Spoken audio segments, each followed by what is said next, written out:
The call came in at 4:30 in the afternoon. I had just finished writing up the incident report from a shoplifting case that involved a local teenager trying to make off with a case of beer. Small-town police work is not exactly what they portray. In movies most days I felt more like a babysitter for grown adults who did not know how to behave in public. My name is Eli Garrison and I have been a cop here in Eagle Point, Utah since 2009. Eagle Point is tucked away in the high desert, surrounded by canyons, cliffs, and enough open space to lose yourself forever. It's the kind of town where everybody knows everybody's business, except for the handful of recluses who live off the grid far from prying eyes. I always figured those folks had the right idea. The call was unusual to say the least. A hiker had stumbled upon what she described as something wrong about 3 miles into the Iron Ridge Trail. Dispatch relayed that the woman sounded panicked, barely coherent, and kept repeating that she had found a body by the time she made it back to her car to call us. She was too shaken to give more details. I grabbed my gear and called my partner, Officer Luke Merrill, to meet me at the trailhead. Luke and I have worked together for years. He's an easygoing guy, the kind who can crack a joke even in the middle of chaos if you ever needed a steady hand in a crisis. Luke was your guy. We drove out to Iron Ridge in my cruiser, the late afternoon sun baking the sagebrush and red dirt along the way. The trailhead was deserted, except for an old Subaru Outback. The hiker had left a note on the windshield. Could not wait. Please call me. Her phone number was scribbled underneath. Luke took down her info while I unloaded our supplies. We were about 3 hours from sundown, so we needed to move quickly. The Iron Ridge Trail is not for beginners. It winds through rocky terrain with steep inclines and narrow passes that overlook sheer drops into the canyon below. Beautiful, sure, but also unforgiving. I have seen more twisted ankles and heatstroke cases on this trail than I can count. We hiked in silence for the first mile, our boots crunching against the gravel path. About 2 miles in, the smell hit us. Luke wrinkled his nose and said, "That is not wildlife." I nodded. We had both been around enough decomposing bodies to know the scent. It's something you never really forget, no matter how long you've been on the job. We picked up the pace following the stench until we came to a clearing. At first I thought it was an animal carcass, something large sprawled out on the dirt, but as we got closer, the shape became disturbingly human. The body was unrecognizable, face mutilated, chest caved in like it had been stomped repeatedly. There were deep gashes across the torso, the kind you might see in a mauling. I pulled out my radio to call it in, but before I could, Luke pointed to something a few feet away. Another body. This one was smaller, maybe a teenager. Same brutal injuries. The clearing looked like a slaughterhouse. Blood splattered across the rocks and shrubs. There were drag marks leading away from the scene toward a thicket of juniper trees. We drew our weapons and followed the trail. I was not sure what we were dealing with, but it was clear this was no ordinary wildlife attack. The spacing of the drag marks suggested something or someone had been dragging these bodies with ease, and whatever it was, it had claws. The gouges in the dirt were unmistakable. The juniper thicket was dense, the branches twisting together like skeletal fingers. The smell of decay was stronger here, almost choking. We moved, cautiously scanning every shadow, every rustle of leaves. Then we heard a sound I can only describe as wet tearing, like someone ripping apart a soaked towel. Luke gestured for me to circle around while he moved straight ahead. My heart was pounding as I stepped carefully through the brush, keeping my weapon at the ready. The sound grew louder, more frantic, and then I saw it was hunched over a carcass. Its back to me. The thing was massive, easily over 7 feet tall, with matted fur covering its body. Its limbs were too long, too thin, ending in clawed hands that were stained red. The smell was overwhelming, a mix of rot and wet animal. For a moment I froze, trying to process what I was seeing. Luke stepped on a branch and the thing whipped around. Its face, if you could call it that, was elongated, almost canine, but distorted. The jaw was too wide, filled with jagged teeth that looked more like shards of bone. It let out a sound, not a growl or roar, but something between a snarl and a scream. Then it lunged. I fired 3 shots to the chest. Luke fired 2, unloading his magazine. As the thing closed this at distance, it barely flinched. It swiped at Luke, knocking him off his feet and into the brush. I kept firing, aiming for its head, its legs, anything to slow it down. One of my shots caught it in the knee, and it staggered, giving me enough time to grab Luke and haul him to his feet. We ran. Adrenaline surged through me as we crashed through the thicket, branches tearing at our clothes. The thing was behind us, crashing through the brush like a freight train. I could hear it gaining on us, its breath ragged and furious. We burst out onto the trail and kept running, my lungs burning, legs screaming. With each step ahead, I saw the trailhead and our cruiser. Luke stumbled, nearly falling, but I yanked him upright and shoved him forward. The thing was so close now. I could feel the ground shaking with its steps. I turned and fired again, emptying my magazine. It slowed just enough for us to dive into the car and slam the doors. Luke fumbled for the keys and started the engine as the thing slammed into the side of the cruiser. Denting the door, it clawed at the windows, leaving deep scratches in the glass. I grabbed the shotgun from the rack and fired through the windshield. The creature recoiled momentarily, stunned, and Luke hit the gas. We tore out of the parking lot, the tires kicking up gravel in the rearview mirror. I saw it standing in the middle of the road watching us, its head tilted slightly, as if it was trying to memorize the site of our retreat. Then it turned and loped back into the woods, disappearing into the shadows. Back at the station, we tried to piece together what had happened. The bodies were recovered the next morning, but the creature was nowhere to be found. Officially, the deaths were attributed to a bear attack, an explanation that did not sit well with me or Luke. The wounds were too precise, deliberate, and bears do not leave claw marks that look like they were made by hands. Weeks later, a group of hikers went missing near Iron Ridge. Their bodies were never found, but search teams reported finding strange tracks, like those of a large dog but with an extra set of digits. The area was eventually closed off to the public, deemed too dangerous for recreational use. Luke transferred to another department. Shortly after, he said it was for family reasons, but I knew better. As for me, I stayed in Eagle Point. Someone has to keep an eye on Iron Ridge, just in case the creature's features matched old accounts of the Rougarou, a werewolf-like figure from Sinjin folklore. I am not one for legends, but after that day, I started keeping silver bullets in my locker, just in case.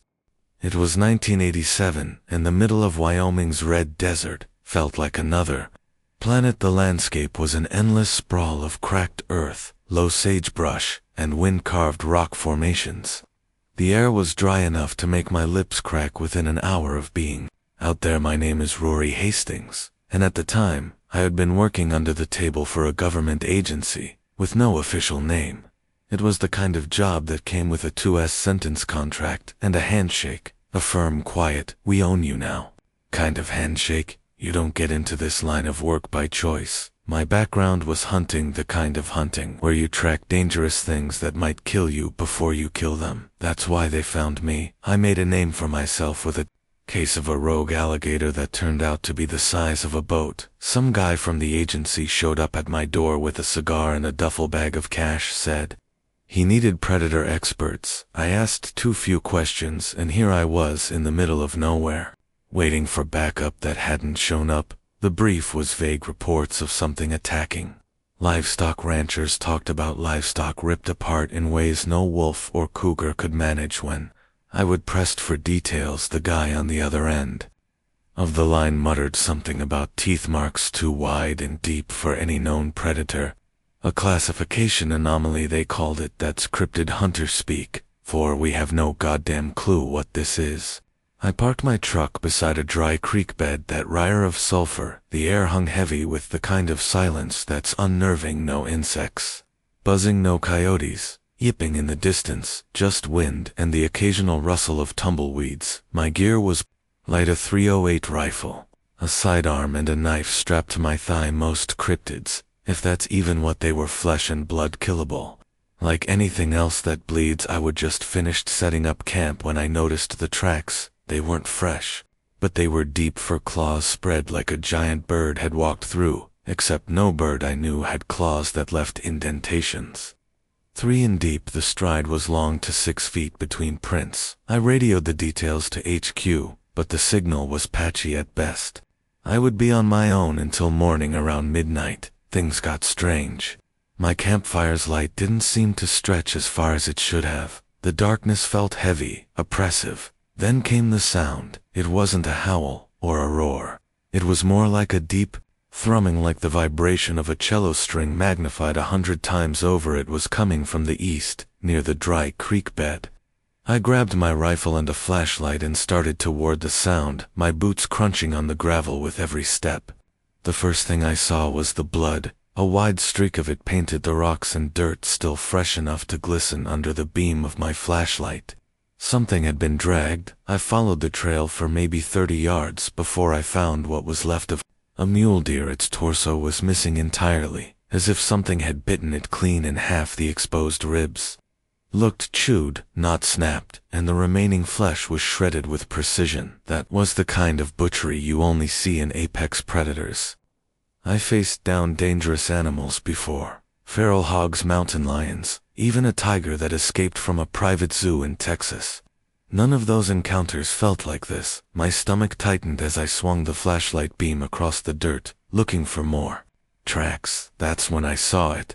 At first I thought it was a boulder, then it moved. A creature, and calling it a creature feels too kind, was squatting in the creek bed, its back to me. It had the hunched muscular frame of a grizzly bear, but the legs were wrong. They were too long, bent backward like a bird's. Its arms were thick with claws that glinted in the flashlight's beam, wet with blood. Its head was the worst part, elongated, almost reptilian, but with a row of quills running down its neck and spine. It reminded me of a Komodo dragon, but the size of a bull. I don't know if it heard me or smelled me, but it turned slow and deliberate. The face wasn't reptilian after all. It had fur and patches, thin and scraggly, but the structure beneath was all wrong. The jaws were too wide, and its teeth were jagged, uneven. A cougar's teeth are meant for slicing. Precise tools for killing. These were crude, made for tearing and crushing. Indiscriminately I aimed the rifle, but it moved faster than I could track. One moment it was 20 feet away, the next it was nearly on me. I fired a shot that went wide and felt something slam into my chest as I hit the ground hard. My ribs screamed in protest, but the adrenaline kicked in, dulling the pain. I scrambled backward, fumbling for the sidearm at my hip. The creature didn't lunge again. It stood over me, staring. I could feel its breath, hot and rank, like rotting meat and ammonia. My fingers found the pistol grip, and I emptied the clip into its torso. The sound of the shots rang out into the emptiness, but the creature barely flinched. Blood seeped from the wounds. Dark and sluggish, but it didn't seem to care. Instead, it tilted its head, almost curious. Then it swiped at me. The claws caught my leg, and pain shot through me like a lightning bolt. It wasn't a clean cut. The claws tore through my pants and skin, leaving jagged gashes that oozed blood onto the ground. I kicked at it with my good leg and rolled to my side, grabbing the rifle I dropped. The next shot hit its shoulder, and this time it roared. The sound was guttural and bone-shaking, like the cry of something ancient. It backed off, retreating into the shadows. As I scrambled to my feet, I limped back to camp, blood soaking into my boot. The first aid kit was a joke. A few bandages and a bottle of antiseptic. I tied a makeshift tourniquet around my thigh and radioed for help again, but the static was deafening. The response team wouldn't arrive until morning, if they came at all. I was on my own. The hours crawled by, each one heavier than the last. I stayed awake, rifle in hand, listening for any sound that might signal its return. The fire died out around 4 o'clock a.m., leaving me in complete darkness. That's when I heard it again, the thrumming, closer this time. I didn't wait. I grabbed a flare and lit it, the red glow casting long dancing shadows across the desert. The creature stood at the edge of the light, its form even more grotesque in the flickering red hue. It wasn't alone. Two smaller versions of it flanked its sides, their movements jittery and uncoordinated, like they were learning how to walk. Cubs, maybe offspring. The realization made my stomach drop. I threw the flare as hard as I could, aiming for the large one. It recoiled, hissing as the light hit its face, and the smaller one scattered. I took the chance to fire another shot, this time aiming for its head. The bullet hit its jaw, and something cracked it, screamed a high-pitched wail that echoed through the desert, and fell to the ground. The smaller ones didn't return when the sun finally rose. I saw the aftermath. The creature's body was still there, massive and grotesque in the daylight. Its blood was thick and black, pooling beneath it. The jaw hung loose, shattered from the bullet. I approached cautiously, my rifle trained on it, but it didn't move. The response team arrived an hour later. They didn't ask questions. They never do. They loaded the body into an unmarked truck and handed me a bottle of whiskey before disappearing down the dirt road. I asked about the smaller ones, but they said nothing. They didn't need to. I knew they were still out there. A week later, I got a new brief in the mail. It was thinner than usual, just a location and the words, Priority 1. No explanation, no context. I didn't need it. Whatever I would killed in the Red Desert wasn't the only one, and now it was my job to clean up the mess. My name is Conrad Whitaker, and this happened to me back in 2016, when I was stationed at the Fire Lookout Tower near White River National Forest in Colorado. I had taken the job to escape the noise of the city, some personal baggage, and to finally finish that novel I kept lying to myself about. Instead, I ended up with more material for a horror book than I ever wanted. The tower sat perched on a rocky outcrop overlooking a sea of pines, the landscape dotted with jagged peaks and narrow valleys. My cabin, modest but equipped with all the essentials, sat adjacent to the tower. The radio crackled every morning as I checked in with the park ranger station, and the rest of the day was mine to keep an eye out for smoke. The isolation was almost therapeutic until it became something else entirely. The first few weeks were uneventful. The quiet was unnerving at first, but I grew to appreciate it. I would sit on the tower's deck with my binoculars, scanning the horizon for anything unusual. Occasionally I would spot hikers or campers, sometimes waving, if they looked up and noticed me. My nights were spent reading, writing, and convincing myself that the creaks and groans of the forest were just the wind. One afternoon, about a month into my stint, I spotted something odd. A thin column of smoke curled up from a dense patch of trees a few miles east of my position. It was subtle, not the kind of plume that signaled a wildfire. Grabbing my binoculars, I focused on the area. It was near an old disused trail that I had been warned about during orientation. The ranger who had trained mentioned it was no longer maintained due to unstable terrain, but the real reason, he hinted, had to do with people who don't like being found. I called it into the station, and they acknowledged my report, saying they'd send someone to check it out the next day. Something about their nonchalant response felt off. The smoke didn't look like a campfire. It was too steady, too deliberate. Maybe it was my writer's imagination running wild, but I felt a pang of unease that night as the sun dipped below the mountains. The forest transformed into a dark labyrinth. The wind howled through the trees, and every creak of the tower sounded like footsteps. I told myself to stop being ridiculous, poured myself a cup of coffee, and tried to focus on my writing. The glow of the laptop screen was the only light in the room, casting long shadows that seemed to shift when I wasn't looking directly at them. Around midnight, I heard it, a faint knock at the door. My blood ran cold. No one ever came up here, especially not at this hour. I froze, straining to listen. The knock came again, louder. This time, "Who is it?" I called out, trying to keep my voice steady. No response. Grabbing the flashlight and a wrench I had lying around, I approached the door. When I opened it, no one was there. I swept the beam of the flashlight across the surrounding area, but saw nothing, just the trees swaying in the wind, and the faint rustle of leaves. Probably an animal, I muttered to myself, though I didn't quite believe it. I bolted the door and stayed awake the rest of the night, jumping at every noise. The next day, I hiked to the spot where I would seen the smoke.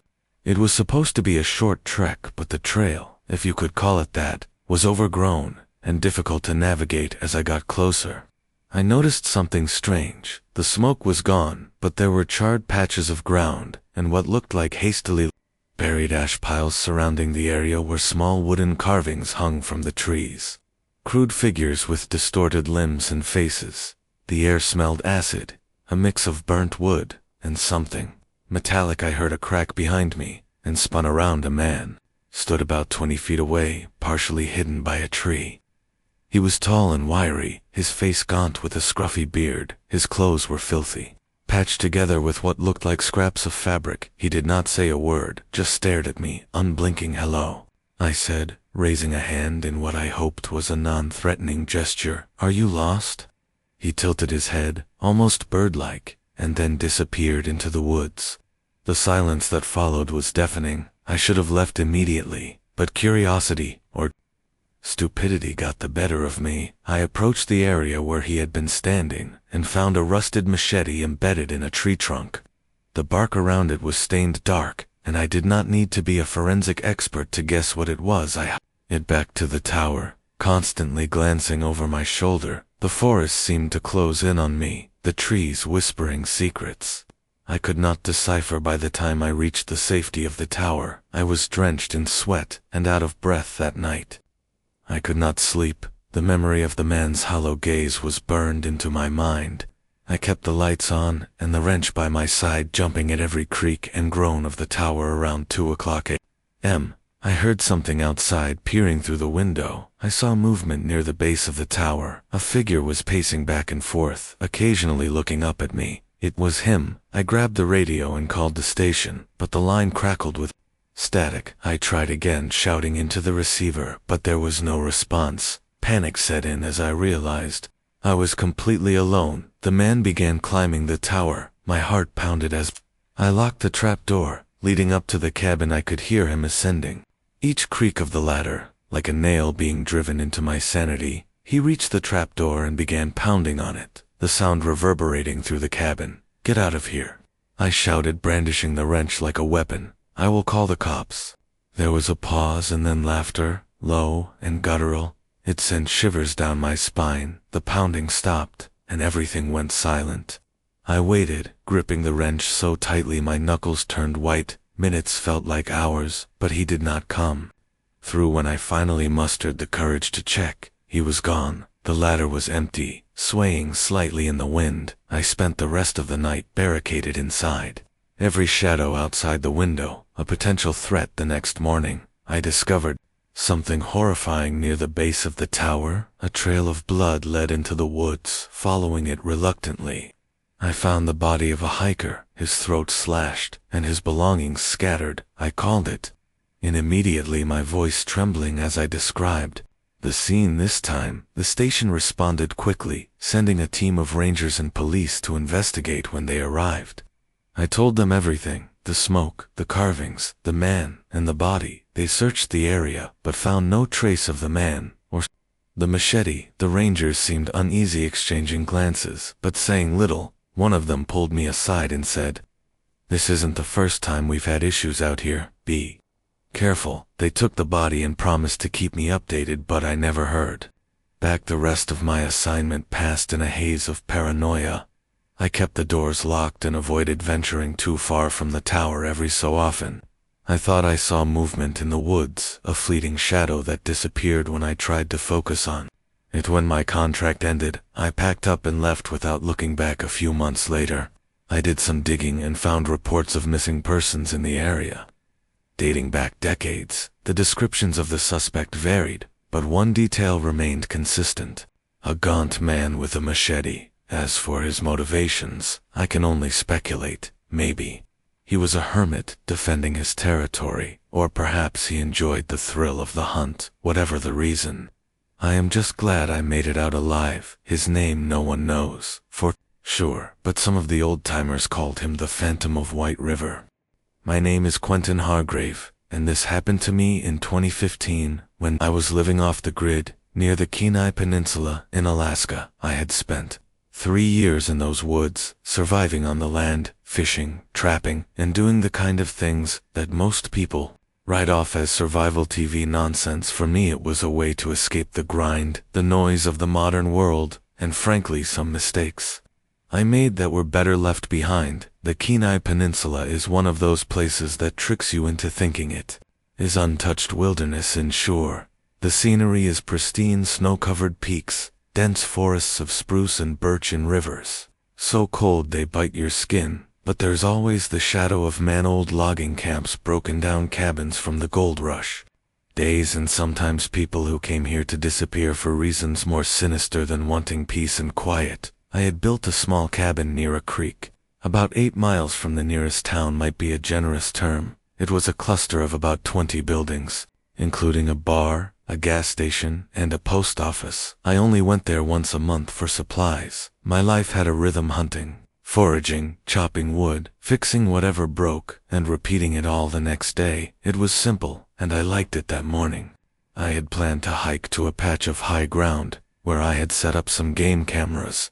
I wanted to check the footage for signs of caribou, or bears. The latter more out of caution than anything else. I carried my Winchester rifle on a sling, and had a hunting knife on my belt. That was my standard kit, but in hindsight, I wish I had been better prepared. The hike took me about an hour. It was uneventful, until I reached the ridge where the cameras were located. As I approached the first camera, I noticed something odd. The camera was hanging from the tree by its strap, swinging slightly in the breeze. The metal casing was scratched and dented like someone had taken a hammer to it. My first thought was bears, but bears do not typically mess with game cameras, unless they smell bait, and I had not used any. I reached up, unhooked the camera, and opened the casing. The SD card was gone. That gave me pause. Bears might mess up a camera, but they do not steal memory cards. People do. I glanced around, scanning the trees and undergrowth, but the forest was still no birds, no rustling branches, just the faint sound of the creek far below. I moved to the second camera. About 50 yards deeper into the woods, it was gone, entirely ripped off the tree. The mounting strap lay in the dirt, snapped clean through my unease. I told myself it was some local kids screwing around, maybe teenagers from town who thought it was funny to mess with the weird hermit in the woods, but something about it felt wrong, too deliberate, too malicious. I decided to cut my hike short and head back to my cabin. As I retraced my steps, I found a footprint in the mud near the creek. It was a boot print about a size 11, and fresh enough that the edges were still sharp. I froze, crouched down, and studied it. It was not mine. The tread was different, and I had not crossed this spot earlier. Someone else had been here recently. I stood up and scanned the area again, rifle in hand. Now the forest seemed to close in around me. The trees too dense, the shadows too deep. I tried to shake off the feeling and quicken my pace. By the time I reached my cabin, the sun was dipping behind the mountains, and the temperature was dropping fast. When I opened the door, I stopped cold. My cabin had been ransacked. The table was overturned, the shelves emptied, and my supplies scattered across the floor. The bag of flour I kept for baking had been slashed open, its contents spilled like a white stain on the wooden planks. My hunting gear, a spare rifle, ammunition, and knives, was gone. I backed out of the cabin, my heart pounding. Someone had been here, and they had done this with purpose. This was not a random bear breaking in for food. This was calculated. As I turned to scan the perimeter, I caught movement out of the corner of my eye. A figure darted between the trees about 50 yards away. "Hey!" I shouted, raising my rifle. The figure stopped for a moment, just long enough for me to register details. He was a tall man, lanky, dressed in a tattered coat and jeans. His face was gaunt, almost skeletal, with a scruffy beard that looked like it had been growing unchecked for months. He stared at me unblinking before disappearing into the woods I did not follow. Him chasing someone into the forest at dusk is a fool's game, and I was not about to fall for it. Instead, I locked the cabin door, barricaded it with a heavy chair, and kept my rifle within arm's reach. That night, I barely slept. Every creak, every rustle of the wind, set me on edge.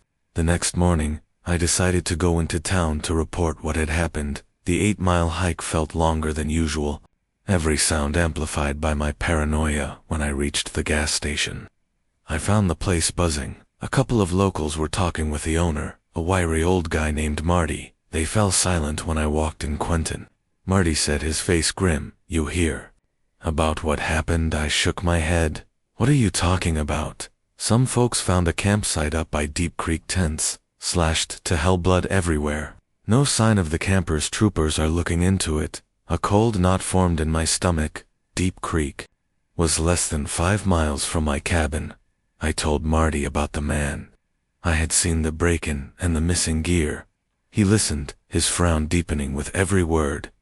You should talk to the troopers. He said they're over at the bar, using it as a base.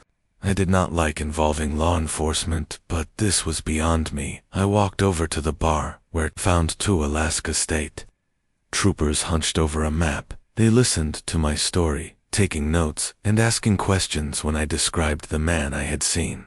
One of the troopers, a stocky guy named Sergeant Kershaw, exchanged a glance with his partner. We've had reports of someone matching that description. Kershaw said name's Peter Caro. He's a drifter, wanted for a couple of assaults down in Anchorage. If he's out here, he's bad news. The troopers offered to escort me back to my cabin, but I declined. I figured I would pack up some essentials and lay low in town for a few days. As much as I loved my solitude, I was not about to risk my life for it. When I returned to my cabin, the door was open. I had locked it before leaving. My stomach dropped as I approached, rifle raised inside. The place was trashed, even worse than before. Someone had slashed my mattress, torn the curtains off the windows, and carved something into the wall above the fireplace. It was a single word: leave. I grabbed my backpack and started throwing in whatever I could salvage: food, clothes, a first aid kit. As I was stuffing items into the bag, I heard footsteps outside, slow, deliberate footsteps. Circling the cabin, my hands froze, the adrenaline surging through my veins. I'm armed. I shouted, "Get the hell out of here!" The footsteps stopped for a moment. There was silence. Then a voice, thin and raspy, called out from the woods, "You think you can hide from the world up here? The world finds you." I swung the rifle toward the sound, my finger on the trigger. "Show yourself." The voice laughed, a dry, humorless sound, and then faded into the distance. I did not wait to see if he would come back. I grabbed my pack and bolted, heading for the trail that led to town. About halfway there, I heard the crack of a branch behind me. I spun around, but the trail was empty. I started running, my boots pounding the dirt, my breath coming in ragged gasps. The forest felt alive with movement, shadows flickering in my peripheral vision. I pushed myself harder, not daring to look back. When I finally reached the edge of town, I collapsed onto the steps of the gas station, gasping for air. Marty came out, took one look at me, and went back inside to call the troopers. They arrived within the hour, but by then the trail was cold. The troopers found my cabin the next day. It had been burned to the ground among the ashes. They found a half-melted hunting knife and what looked like charred bones, human bones. The forensic team later identified them as belonging to a missing hiker from Anchorage. As for Peter Caro, the troopers never caught him. They found another campsite. A few weeks later, more blood, but no bodies. His name faded from the headlines, but not from my memory. I never went back to the woods. Some places, no matter how beautiful, are better left alone. My name is Leland Durant, and in 2016, I decided to take my RV up to the Blue Ridge Mountains in Virginia for a long overdue break. It was supposed to be a peaceful week of hiking, grilling, and drinking cheap beer while admiring the vistas. I would been saving up for this trip for months after a nasty divorce and a job that was grinding me into the ground. You know, your classic find yourself kind of retreat. Turns out I found more than I bargained for. The campsite was about 10 miles off the main highway, tucked away in a dense patch of woods near a forgotten trail. It was the kind of place where you felt the world shrink away. No cell phone reception, no crowds, just the wind in the trees and the occasional bird call. My RV was parked at the edge of a clearing surrounded by towering oaks and pines that cast long shadows as the sun dipped behind the mountains. On the second day, I decided to hike a nearby trail marked with a weathered wooden sign. It wasn't listed on any of the maps I would found, but it looked like it had been used recently. Curious and eager for some solitude, I packed a light lunch, my trusty multi-tool, and a bottle of water, then headed out. The path was narrow and overgrown, winding through dense underbrush. Occasionally I spotted old carvings in the trees, Initials, dates, little symbols that I couldn't make sense of. It felt like I was stepping back in time. About 3 miles in, I stumbled across something that stopped me cold. It was a crude campsite, a ragged tarp stretched between 2 trees, a fire pit filled with charred bones, and a collection of rusted cans scattered around. The air smelled faintly of decay, though I couldn't pinpoint the source. A shiver ran through me, but I shook it off. People camp rough out here all the time, I told myself. Maybe they just moved on and left their trash behind. Still, something felt off. I didn't stick around long. The trail looped back toward my campsite, and I was relieved to see the familiar shape of my RV through the trees as dusk settled in that night. As I grilled some burgers over a portable stove, I couldn't shake the image of that abandoned campsite. The fire pit, in particular, stuck with me. The bones looked wrong. Too big for rabbits, too small for deer. I laughed it off, chalking it up to an overactive imagination, but deep down, I wasn't convinced. The first sign of trouble came around midnight. I was half asleep when I heard something tapping against the side of the RV. It wasn't a heavy knock, more like the deliberate tapping of a stick or a branch. I froze, listening. Tap, tap. It came in a steady rhythm, too measured to be random. My heart raced as I grabbed my flashlight and slid out of bed. The tapping stopped the moment my feet hit the floor. I peered out the window, sweeping the beam of my flashlight across the clearing. Nothing, just the wind rustling the trees and the soft hum of crickets. I locked the doors, double-checked the windows, and told myself it was probably a tree branch swaying in the wind, but the unease lingered the next day. I decided to stick close to camp. I set up a folding chair outside and tried to lose myself in a book, but every noise from the woods had me snapping my head up. Around midday, I noticed something strange. A small pile of rocks had appeared near the edge of the clearing, arranged in a neat little pyramid. I hadn't put it there, and I hadn't seen it the day before. It wasn't the kind of thing that forms naturally. I took a photo with my phone, though. I wasn't sure why. Maybe for proof, maybe to convince myself. I wasn't losing my mind either way. I kicked the pile over and went back to my book, determined not to let paranoia ruin my trip. That night the tapping returned.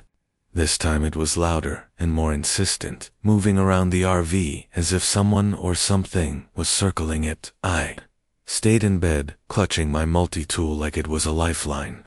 The sound stopped after a few minutes, but sleep didn't come easily. By the third day I was ready to leave. I started packing up my gear in the morning, eager to put some distance between me and whatever was out there. As I folded up my chair, I noticed something that made my stomach drop. Another pile of rocks had appeared, this time on the hood of the RV. Neat, deliberate, mocking. My hands shook as I swept the rocks onto the ground and climbed into the driver's seat. The engine wouldn't start. It coughed and sputtered, but refused to turn over. I checked the battery, the fuel lines, anything I could think of, but everything looked fine. Panic set in as I realized I was stranded. The nearest town was over 10 miles away, and the thought of walking through those woods alone made my skin crawl. As I stood there debating my next move, I heard a sound that froze me in place. Laughter, high-pitched, almost childlike, echoing from somewhere deep in the woods. It wasn't joyous or playful. It was sharp and cruel, like nails on a chalkboard. I spun around, scanning the trees, but saw nothing. I grabbed my backpack, stuffed it with whatever supplies I could carry, and started down the trail that led back to the highway. Every step felt like a gamble, like I was walking into a trap. The laughter followed me, growing fainter, but never disappearing entirely. Twice I thought I saw movement in the trees, a flash of pale skin, the glint of something metallic, but it was gone before I could focus on it. After what felt like hours, I reached a clearing and stopped to catch my breath. That's when I saw him. A man stood at the edge of the clearing, half hidden in the shadows. He was tall and gaunt, with long stringy hair, and a face that looked like it hadn't seen sunlight in years. He wore tattered clothes that hung off his frame, like they belonged to someone twice his size. In his hand he held a rusted machete. I froze, my mind racing for options. He didn't move, didn't speak. He just stood there, staring at me with a kind of intensity that made my skin crawl. I tried to keep My voice steady as I asked what he wanted, but he didn't respond. Instead, he took a step forward. I backed away, my heart pounding so hard it felt like it might burst. He took another step, then another, each one deliberate and measured. I turned and ran crashing through the underbrush like a wounded animal. The laughter returned louder and closer, now mingling with the sound of my own ragged breaths. I don't know how long I ran, but eventually I tripped and went sprawling onto the forest floor. My hands hit something sharp and I looked down to see a pile of bones. They were humans scattered and half buried in the dirt. My stomach churned as I scrambled to my feet, only to hear footsteps approaching. The man emerged from the trees, his machete gleaming in the dim light. He didn't rush or lunge, he just kept coming, his expression blank but his intent clear, desperate. I grabbed a femur from the pile of bones and swung it like a club. It connected with his shoulder, and he stumbled back, but it didn't stop him. If anything, it seemed to amuse him. He raised the machete and I braced for the worst, but before he could strike, a noise cut through the air, a low guttural growl.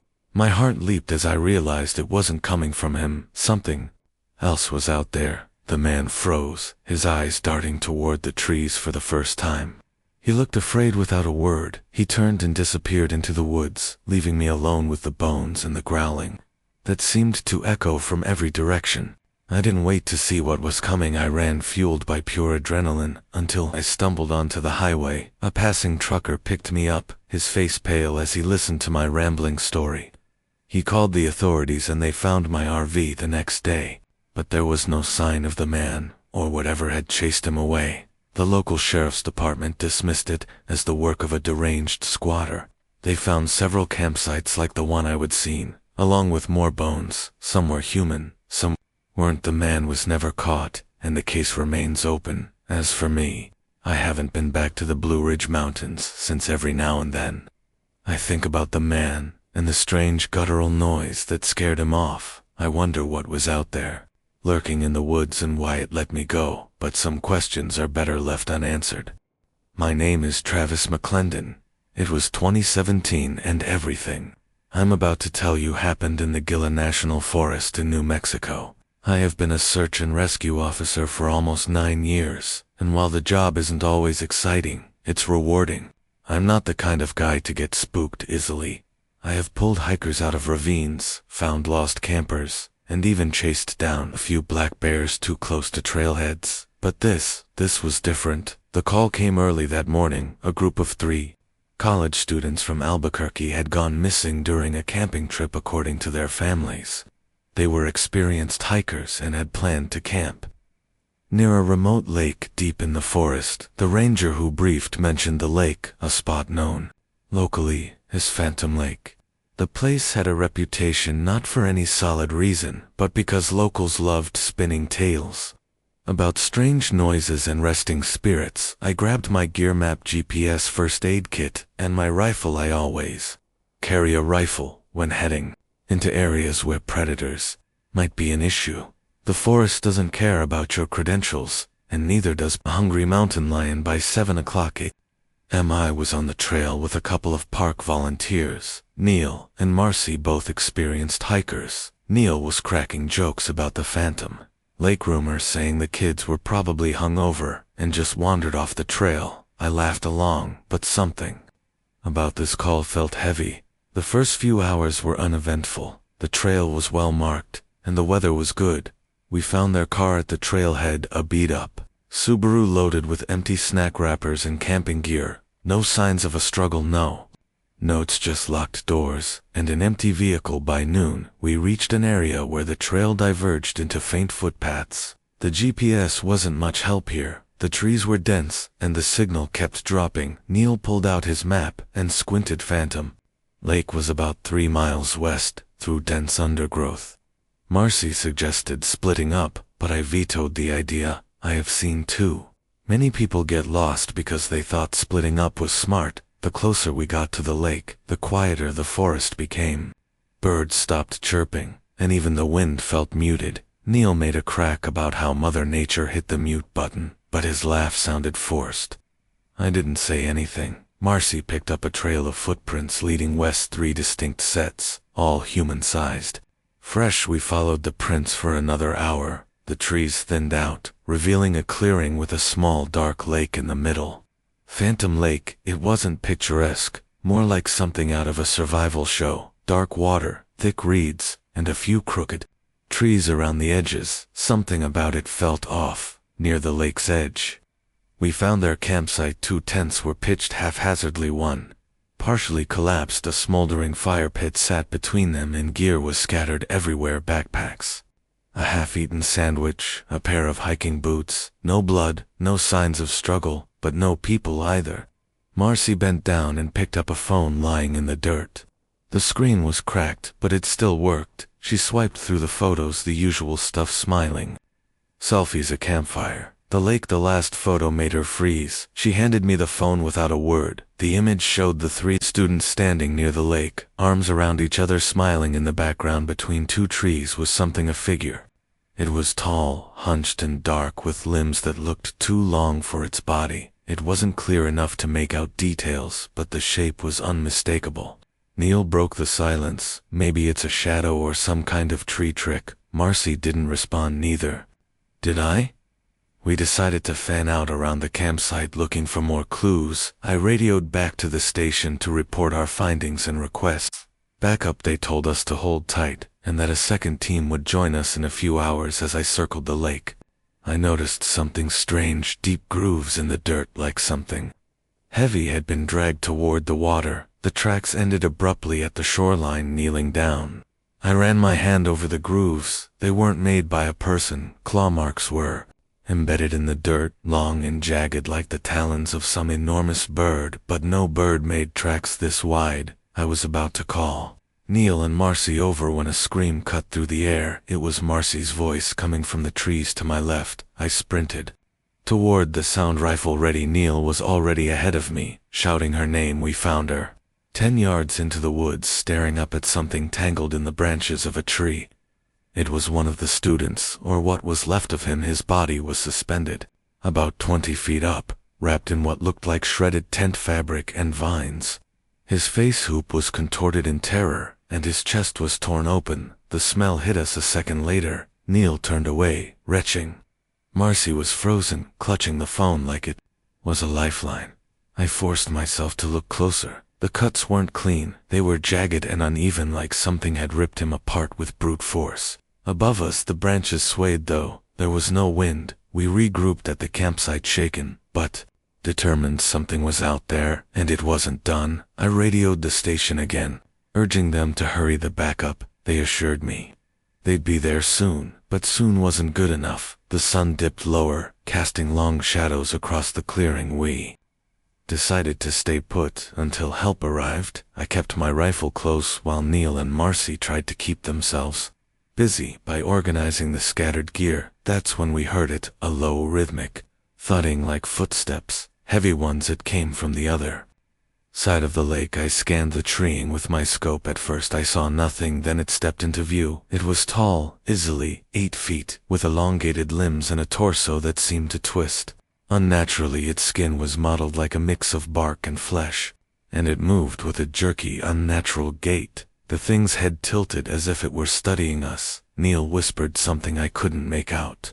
Marcy was gripping her flashlight so hard, her knuckles turned white. The creature stepped closer, its legs bending in ways that shouldn't have been possible. It stopped at the water's edge, staring at us from across the lake. I raised my rifle and fired. The shot echoed through the clearing, and the creature flinched but didn't fall. Instead, it let out a sound, a piercing, unnatural shriek that made my ears ring. It turned and vanished back into the trees, but the sound didn't stop. It echoed, bouncing around us as if the forest itself were alive. We didn't wait. Grabbing what gear we could, we started back toward the trail. The forest felt alive. Every rustle and creak amplified the sound of snapping branches. Followed us, always just out of sight. Then it attacked. It came from the left, slamming into Neil and throwing him into a tree. The impact was brutal. I turned and fired again, hitting it square in the chest. This time it recoiled and retreated, its movements erratic and frenzied. Neil was alive but in bad shape. His leg was bent at an unnatural angle, and he was gasping for air. Marcy and I hauled him up, practically dragging him as we stumbled back. toward the trailhead. The noises followed us the entire way. When we finally broke through the terrain and reached the parking lot, the backup team was there, their headlights cutting through the dusk. They rushed to help Neil, loading him into one of the vehicles. I tried to explain what had happened, but the words felt inadequate. The next day, rangers combed the area. They found the campsite, the drag marks, and the remains of the student in the tree. They didn't find the creature officially. The deaths were attributed to a feral animal attack. Unofficially, no one wanted to talk about it. A week later, I did some digging. Old records mentioned sightings of a forest demon near Phantom Lake dating back over a century. Descriptions varied, but the details were eerily similar. A tall, twisted figure with unnatural movements and a hunger for human prey. Locals called it Lagara.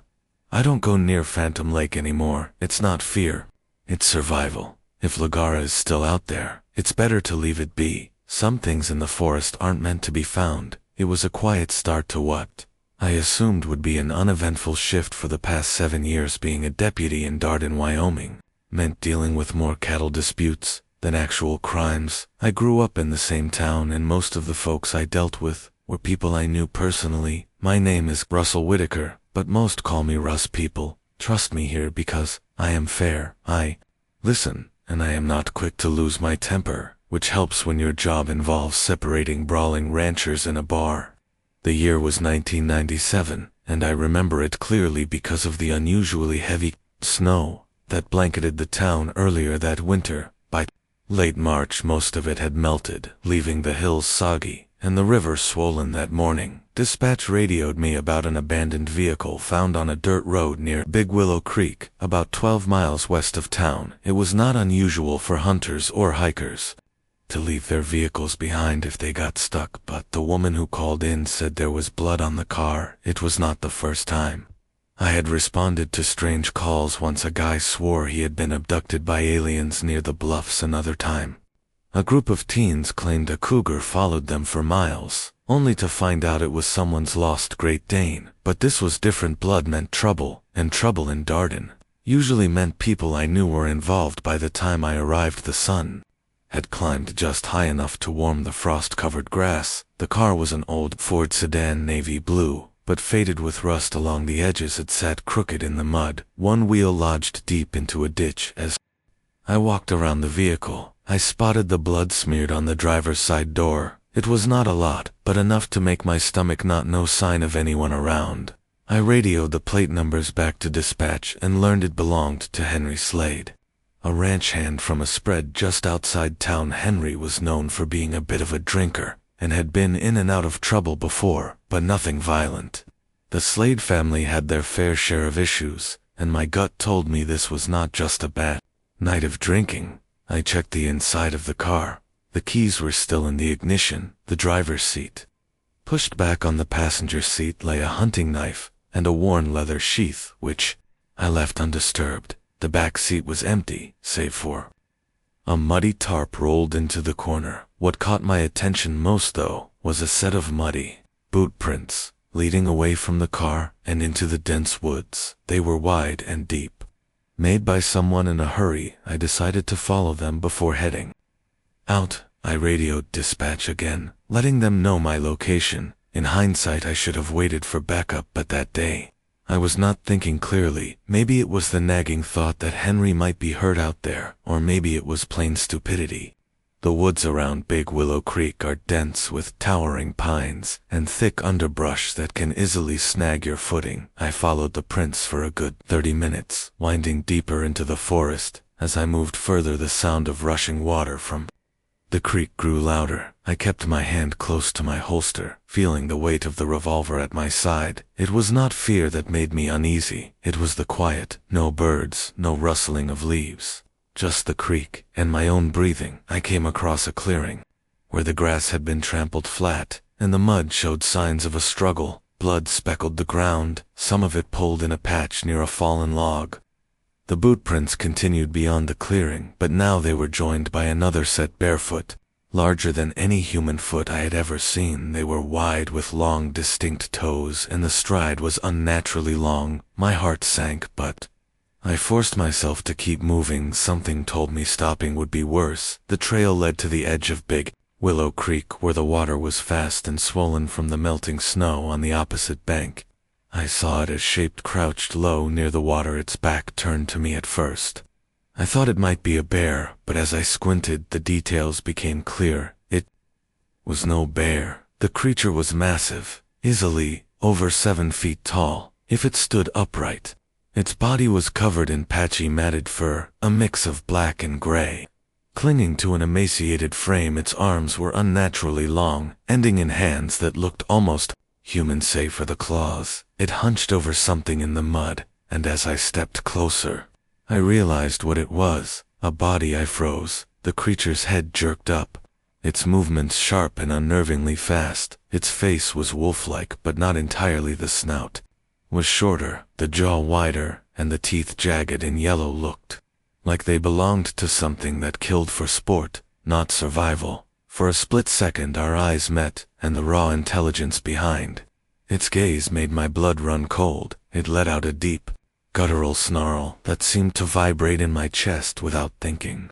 I drew my revolver and fired. The first shot went wide, but the second caught it in the shoulder. The creature let out a sharp pain sound, more animal than human, and bolted into the trees. I stood there shaking my gun, still aimed at the spot where it had disappeared. I forced myself to approach the body. It was Henry Slade, his chest torn open and his throat ripped out. The wounds were savage, but there was something deliberate about them, almost methodical. I looked around, half expecting the creature to return, but the woods remained silent. Dragging Henry's body back to the clearing was grueling. By the time I reached the car, my arms were trembling from the effort. I laid him on the tarp in the back seat and drove back to town, my mind racing. What would I even tell people that some nightmare from folklore had torn Henry apart? When I got to the station, I called in the sheriff, Ed Landry, and told him everything. To his credit, he listened without interrupting, but I could see the doubt in his eyes.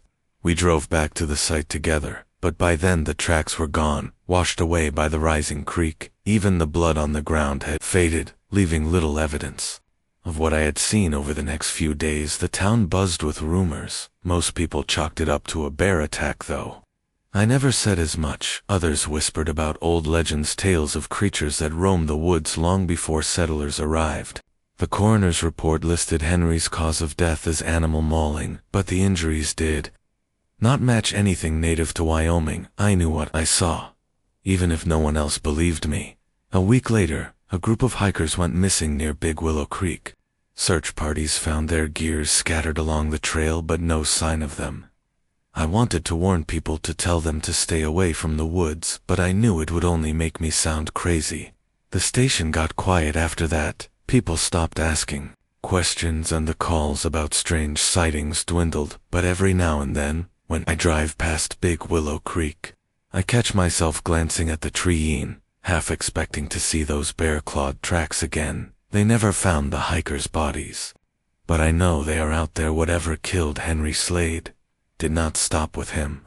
It is still out there, and it is only a matter of time before it strikes again. The first thing that hit me about Iron County, Utah, was how empty it felt. Not peaceful. Empty like the kind you might find on a quiet beach, but unnervingly void, like the land itself was holding its breath. It was 1993, and my job as a cryptid hunter for a covert U.S. agency brought me to the region. My name is Ronan Black, and I have been in this line of work for 7 years, tracking down things most people only whisper about, things they're happy to believe are nothing more than myths or nightmares. This assignment was different from the others. A ranger, Arland Doucette, had gone missing from a patrol near Three Peaks. 2 days later, his partner Lucas Garvey was found half buried in a shallow ravine. What was left of him was grotesque, torn apart, like a bag of trash bones, splintered organs pulled out and arranged around him like some sick display. The local sheriff's department had no leads, and the agency sent me in to see if it was one of ours, one of the things we were supposed to keep off the books. I drove a battered Jeep up to the staging area near the trailhead, meeting with the sheriff and a couple of forest rangers. Sheriff Martin was the kind of guy who looked like he'd rather be arguing over property lines than dealing with this mess. His hat sat low, and his boots were dusted with red clay. The rangers were twitchy, exchanging glances every time one of them spoke. I got the sense they weren't sleeping. Well, Martin handed me a folder filled with crime scene photos. They were in black and white, but even that couldn't dull the horror. Gravy's body looked like it had been shredded by farm equipment. When I asked about Arland, Martin glanced away and muttered that no trace of him had been found. The search teams claimed they'd combed the area thoroughly, but the woods out here were dense and unforgiving. You could get swallowed up without a trace. I thanked them, grabbed my gear and set off on foot. The trail leading up to Three Peaks was rugged, bordered by a mix of juniper and ponderosa pine. I would done enough of these missions to know what to look for. Claw marks too big for a bear, tracks that didn't match anything in the wildlife, guide signs of unnatural behavior in the ecosystem. 3 hours in, I found the first clue: a patch of blood-spattered underbrush about 50 yards off the main trail. There were drag marks leading away from the site, but they didn't make sense. The grooves were too wide, as if something massive had been pulled through the dirt. I followed the trail, rifles slung over my shoulder, my eyes scanning for movement. The air felt heavy, like a storm was brewing, but the sky was clear. About a mile deeper, I came across a cluster of trees that had been snapped in half, not uprooted, but broken cleanly 6 feet off the ground. The fractures were jagged, and the wood looked named. Whatever did this was strong enough to break trees with its teeth. I radioed in my findings to the agency. Standard procedure, though I doubted they'd have much to offer in terms of advice. These missions were always solo, and backup was more myth than reality. I would learned early on not to count on anyone but myself. As the sun dipped lower, I reached a clearing that felt wrong. The trees formed a near-perfect circle, and the ground in the center was barren, as though nothing dared to grow. There, scattered around, were remnants of shredded clothing, chunks of flesh, and what looked like animal bones, though the size of them made me second-guess that assumption. The stench of decay was overpowering. Flies buzzed in chaotic patterns, their sound grating like static. I crouched down to examine the remains, and that's when I heard it, a low rhythmic sound, almost like breathing, but deeper. It wasn't coming from any direction. I could pinpoint it was all around me, vibrating through the ground. Instinct kicked in. I unslung my rifle and scanned the perimeter, my pulse quickening. The clearing was still, but the feeling of being watched was palpable. It was the kind of sensation you couldn't shake, the prickling of invisible eyes boring into your back. Then it moved. A figure emerged from the tree, towering and hunched. It was covered in coarse matted fur that clumped together like it had rolled through tar. Its limbs were elongated, with hands that ended in claws, resembling gnarled branches. But the face was the worst part. It was almost human, stretched and grotesque, with a mouth far too wide, and a jaw that seemed to unhinge as it bared jagged teeth. Its breath came in short, sharp bursts, steaming in the cool evening air. I didn't wait for it to close the distance. My first shot rang out, the sound cracking through the clearing. The bullet struck its shoulder, and it let out a sound that I can only describe as somewhere between a roar and a scream. It staggered, but didn't fall. Instead, it dropped to all fours, and charge time slowed. My training took over. I fired again, this time aiming for its chest. The creature stumbled but kept coming. It was fast, too fast for something its size. I barely had time to sidestep as it lunged past me, its claws raking through the air where I had been standing. The force of its movement knocked me off balance, and I hit the ground hard, rolling onto my back. I fired a third shot, catching it in the side. Blood sprayed dark and viscous, but the creature didn't seem to notice. It turned to face me, its massive frame silhouetted against the fading light. For a moment, we stared at each other. Then it let out a guttural snarl and retreated into the trees, moving with an unnatural jerky gait. I didn't chase it. My head was ringing, my body aching from the fall. Instead, I took a few moments to collect myself and assess the situation. The clearing was silent again, but the air felt heavier than before, as if the creature's presence had tainted it. I needed to report this. The radio crackled as I relayed the encounter, describing the creature in as much detail as I could. The agency's response was brief. Continue the mission. No. Extraction authorized. Typical. I decided to follow the blood trail, knowing it might be my only chance to locate its lair. The trail was erratic, weaving through dense underbrush and over rocky terrain. The further I went, the more the forest seemed to change. The trees grew, twisted their bark, peeling away in long curling strips. The ground became uneven, littered with bones and unrecognizable debris. It felt like I was walking into the belly of something ancient and malevolent. After what felt like hours, I stumbled upon a cave entrance. The opening was partially obscured by hanging vines and jagged rocks, but the blood trail led directly inside. I hesitated. This was where the real danger lay, but turning back wasn't an option. Steeling myself, I switched on my flashlight and stepped into the darkness. The cave smelled worse than the clearing, a mix of rot and damp. Earth clung to the air, making it hard to breathe. The walls were lined with deep scratches, as if the creature had marked its territory.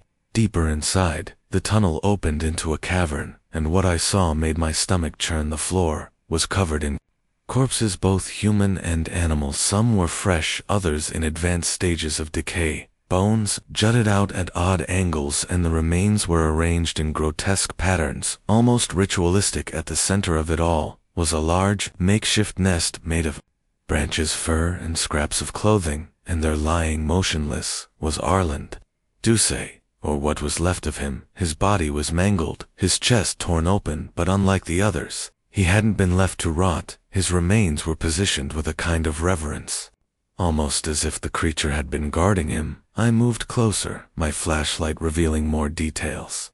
His face was frozen in an expression of terror, his eyes wide and unseeing. A sound from behind snapped me out of my grim observation. The creature was back, blocking the cave entrance. It moved slowly, this time its claws scraping against the stone.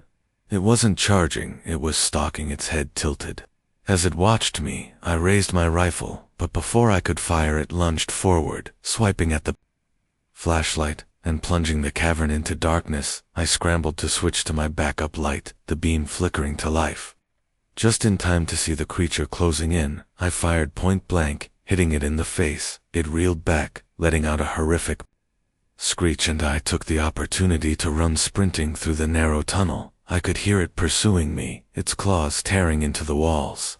My chest burned, my legs screaming in protest, but I didn't stop bursting out of the cave. I turned and threw a flash grenade into the entrance. The detonation lit up the forest, and the creature howled in pain. I didn't wait to see if it would follow. I kept running, not stopping until I reached the staging area. Sheriff Martin was gone, but one of the rangers, a young guy named Eli, was there. He looked at me like I was a ghost. I told him to call for backup to get a team out here. Immediately when he asked what happened, I told him about the cave, the bodies, and the creature. His face went pale, but he nodded and made the call. The agency's cleanup team arrived at dawn. They didn't ask questions, and I didn't offer details. They retrieved the bodies, including Arland's, and secured the cave. I overheard one of them muttering about sealing it with explosives. I didn't argue before I left. I walked back to the clearing. The sun was rising, casting long shadows across the barren ground. The agency would bury this, like they always did. They'd attribute the deaths to a rogue bear or a mountain lion, something the public could accept, but I would see the truth. Something was out there, something that shouldn't exist. As I climbed into my Jeep and drove away, I couldn't shake the image of the creature's face. The human-like features twisted in a grotesque parody, the intelligence in its movements. It wasn't just hunting, it was planning, observing, learning. Later, I learned from the cleanup team's report that deeper in the cave, they found a series of carvings on the walls, symbols no one could identify. Alongside them were remains far older than the modern era, suggesting the creature had been here for centuries. They burned the cave to the ground and collapsed the entrance with charges. But I know that fire doesn't erase everything, and in a land as empty and silent as Iron County, something like that could wait a long time before showing itself again.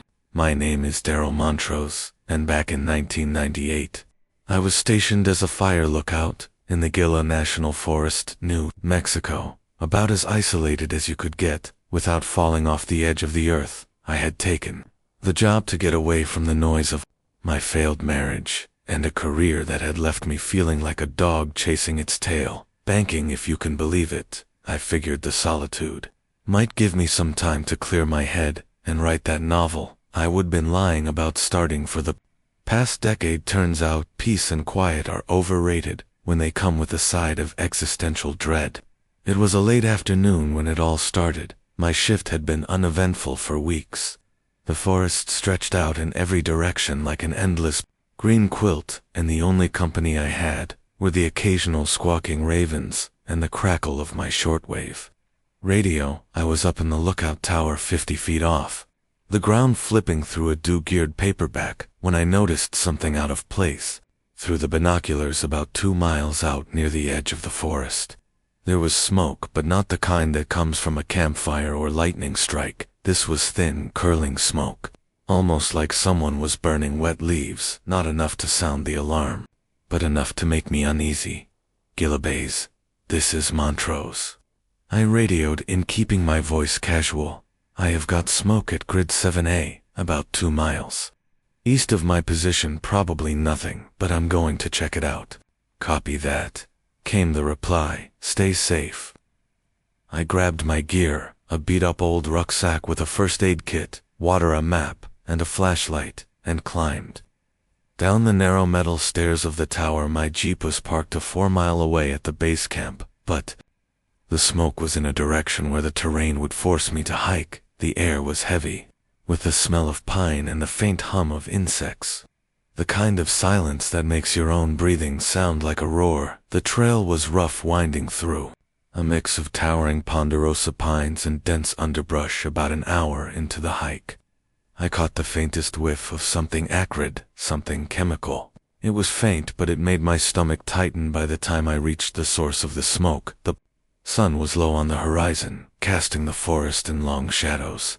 The clearing was unnatural, like something had been carved out of the forest with a dull knife. In the center was a fire pit, surrounded by blackened stumps and charred earth. The smell hit me like a punch in the gut. Burnt plastic, and something worse. Something sickly sweet. Scattered around the fire pit were objects that made no sense. Melted fragments of electronics, glass jars filled with some kind of dark liquid, and bones. Animal bones, I told myself, though I didn't stick around long enough to check. My stomach churned, and a part of me wanted to turn around and radio it in, but something else caught my eye. There was a shack about 50 yards away, half hidden by the trees. It was small, barely standing, with warped wooden walls and a corrugated metal roof against every ounce of common sense. I moved toward it. The door was ajar, swinging gently in the breeze, and the inside was dark. I pulled out my flashlight to beam.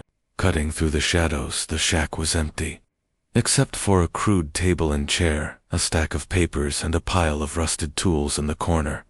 The papers were maps, crude and hand-drawn, with markings that didn't correspond to anything official. Trails, crosses, and notes written in a scrolled hand. Supplies drop site. Stay away. The hair on the back of my neck stood up as I realized what I was looking at. This wasn't someone's campsite. This was a staging ground for something I wanted no part of. I stuffed one of the maps into my pocket, turned on my heel, and bolted out of there. That's when I heard it, a voice. You lost. I froze, every muscle in my body locking up. The voice came from behind me, calm but with an edge that made my skin crawl. Slowly I turned around. A man stood there, tall and wiry, his face weathered and pockmarked, with a beard that looked like it had never met a comb. He was holding a shotgun casually, the barrel resting against his shoulder, but his grip was anything but relaxed. Just out checking on a fire report, I said, forcing my voice to stay steady. Didn't mean to trespass. This is private property, he said, stepping closer. You shouldn't be here. I will leave, I said, raising my hand slightly. No harm done. He stared at me for a long moment. His eyes, no, not his eyes, his whole expression calculating. Then he smiled. A slow, crooked grin that made my stomach twist. Too late for that. He said what happened next was a blur. He swung the shotgun down, and I dove to the side, the blast tearing through the air. Where I would been standing, I hit the ground hard, rolling into the underbrush. As adrenaline surged through me, there was no time to think, only to move. The man shouted something, but I could barely hear it over the pounding of my own heart. I scrambled to my feet and ran, branches whipping at my face and arms. The forest, which had always felt like a sanctuary, now felt like a labyrinth. Every tree, a potential hiding spot for the man chasing me. I heard his footsteps behind me, steady and deliberate, and the occasional crack of a branch as he moved. Through the underbrush he was toying with me, I realized, hurting me like prey. My lungs burned as I pushed myself harder, weaving through the trees in a desperate attempt to lose him. Then I saw it, a narrow ravine up ahead, with a dry creek bed at the bottom. It was a drop of maybe 15 feet. Not enough to kill me, but enough to break something if I landed wrong. I had no choice. I leaped. The impact knocked the wind out of me, and pain shot through my ankle. As I rolled to a stop, I bit back a curse and forced myself to my feet, limping along the creek bed as quickly as I could. Above me, I heard the man's voice cursing and shouting, but he didn't follow. Not yet. The creek bed led to a cave, small and half hidden by overgrown bushes. I ducked inside, pressing myself against the cold, damp wall as I tried to catch my breath. My ankle throbbed and my hands were scraped raw, but I was alive for now. Hours seemed to pass as I sat there in the darkness, the sound of my own breathing the only thing keeping me company. My flashlight was dead, and I didn't dare use my radio, not with him still out there. Then faintly, I heard it, footsteps, slow, deliberate, and too close for comfort. "You can't hide forever," the man called out, his voice echoing off the cave walls. "I will find you." Panic surged through me, but I forced myself to stay quiet, even as every instinct screamed at me to run. The footsteps grew louder, closer, until I could hear him breathing. I reached for a rock, my only weapon, and gripped it tightly, ready to fight if I had to. But then the footsteps stopped. There was a long pause, and then the sound of him moving away, his voice fading into the distance. I waited for what felt like an eternity before I dared to move, crawling out of the cave and into the night.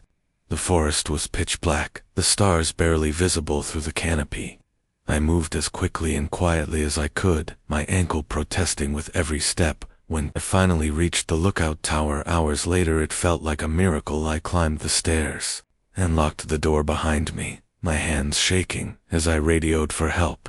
The authorities arrived at dawn, a small team of rangers and local deputies. They found the clearing, the shack, and the fire pit, but the man was gone. What they did find were more maps, more supplies, and something that made my blood run cold: human remains buried in shallow graves around the site.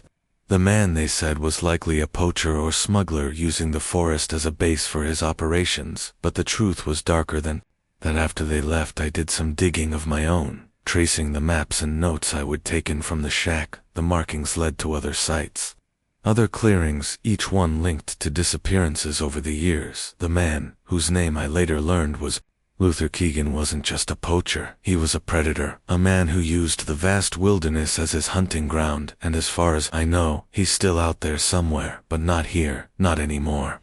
My name is Elias Braddock, and back in 2007, I decided to live off the grid, near the northern edges of Glacier National Park in Montana. I'm not some survivalist with a manifesto or anything. Just a guy who got tired of city's noise and the constant grind. I had grown up in Chicago, worked in construction for years, and after a particularly nasty divorce, I decided I would rather hear the howl of the wind through pines than the sound of someone yelling at me for leaving the toilet.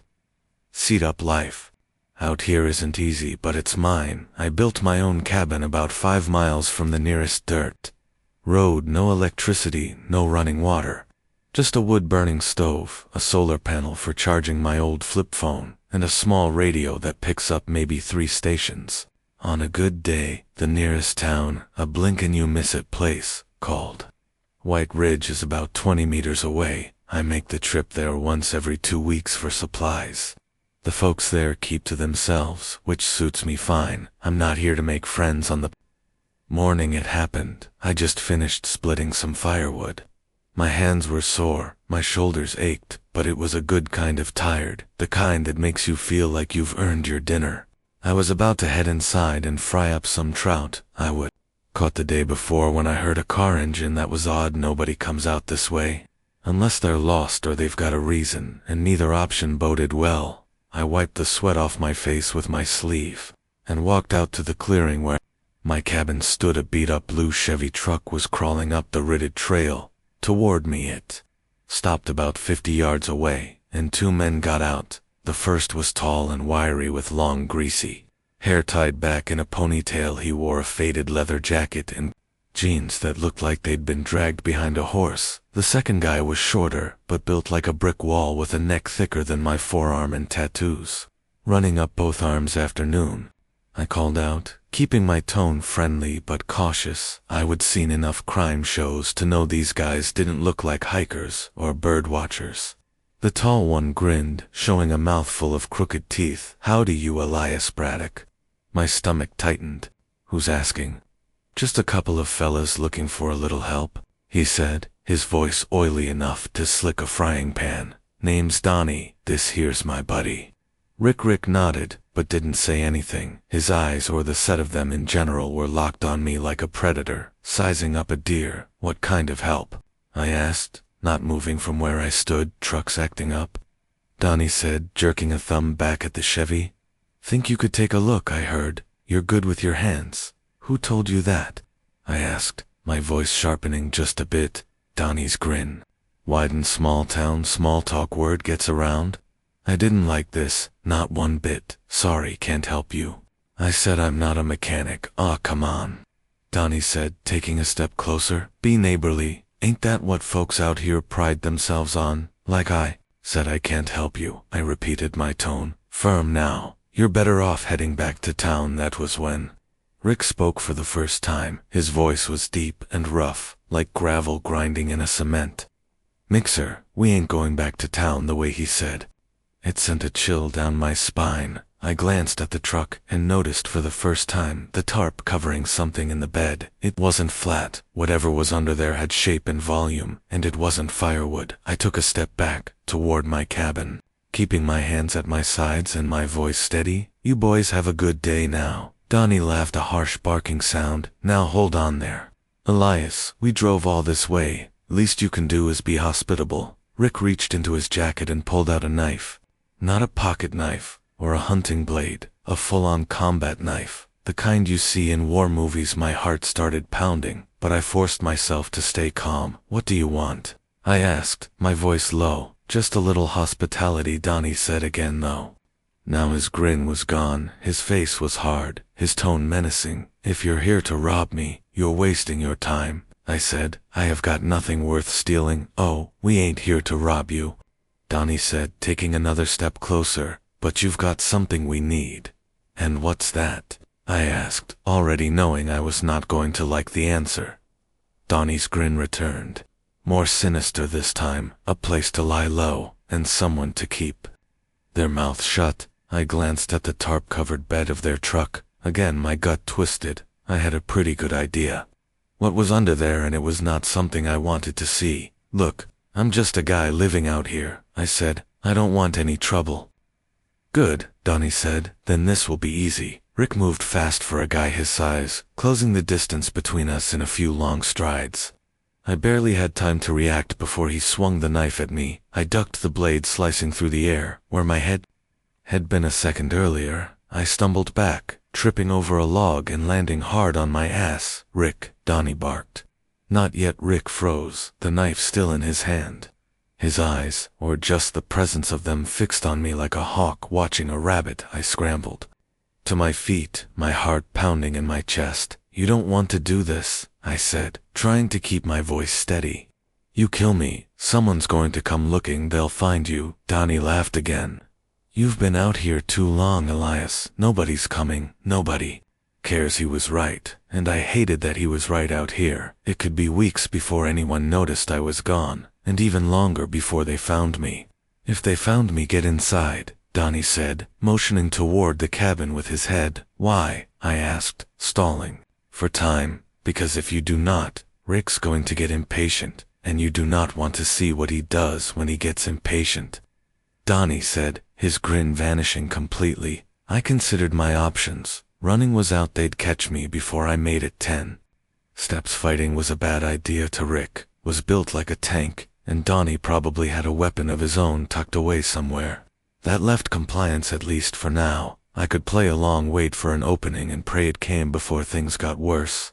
I nodded slowly, and walked toward the cabin, my mind racing inside. I had a shotgun mounted above the door, and a hatchet by the woodpile. If I could just get to one of them. As soon as I stepped inside, Rick was on me, shoving me face first against the wall. He patted me down roughly, his hands like vices. He's clean, he grunted. Good, Donnie said, stepping into the cabin. He looked around, taking in the rough-hewn furniture, the wood-burning stove, and the small shelf of books by the bed. Cozy you. Always did like to keep things simple, huh? I did not bother responding. My mind was still racing, trying to figure out how the hell I was going to get out of this alive. Sit, Donnie said, pointing to the single chair by the table I sat. Rick stood by the door, his knife still in hand, his eyes never leaving me. Donnie leaned against the counter, folding his arms across his chest. So here is the deal, Donnie said. We are going to stay here for a bit. You're going to keep your mouth shut and do what we say. If you do, we will leave you alive when we are done. If you do not. He trailed off, but the implication was clear. How long? I asked, my voice tight. Long as it takes, Donnie said. We got business to take care of. I glanced at Rick, who was still watching me like a hawk. His knife glinted in the light from the window. My shotgun was just above the door, less than 10 feet away, but it might as well have been on the moon. You boys hungry? I asked, trying to keep my tone light. Donnie raised an eyebrow. What's that? I was about to fry up some trout, I said. Figure it is the least I can do, seeing as you're my guests and all. Donnie studied me for a moment, then nodded. Sure, why not, Rick? Keep an eye on him. I stood slowly, my hands raised slightly, to show I was not a threat. I walked to the counter, picked up the skillet, and set it on the stove. As I reached for the fish, I felt Rick move behind me. I turned slightly, and saw that he was watching every move. I made his knife still in his hand relax. I said, I am just cooking. He did not respond. I cleaned the fish quickly, my mind racing. I needed a distraction, something to give me an opening. As I reached for the salt, an idea formed in my head. It was risky, but it was the only chance I had. Hey Rick, I said, keeping my tone casual. You like your fish crispy, or just cooked through? He grunted. Don't care. Good, I said then. In one swift motion, I grabbed the pan and swung it at his head. It connected with a sickening thud, and Rick went down like a sack of potatoes. Donnie lunged at me, but I was ready. I grabbed the knife from Rick's hand and slashed at Donnie, catching him across the arm. He yelped and stumbled back, clutching the wound. You stupid son of a bitch, he snarled, reaching for something in his jacket. I did not wait to find out what it was. I tackled him, driving my shoulder into his gut and slamming him against the wall. His head hit the wood with a crack, and he slid to the floor unconscious. I stood there panting, my hands trembling. Rick was still out cold, and Donnie was not moving. I grabbed some rope from the corner and tied them both up as tightly as I could. Then I grabbed my shotgun, loaded it, and sat down to wait for them to wake up. When they did, they were going to answer some questions. My name is Carter Dobbs, and this went down in 2021 while I was RV camping just outside the Pecos Wilderness in New Mexico. Let me set the stage here. I'm a 38-year-old who spends most of my time behind a desk as a graphic designer. My idea of an outdoor adventure is usually limited to grilling burgers in the backyard. But last year, I decided to shake things up, bought myself a modest second-hand RV, and took off for a solo trip, hoping to reconnect with nature. And let's be honest, dodge emails for a week. The people say wilderness is a stunning stretch of rugged mountains, alpine lakes, and dense forest.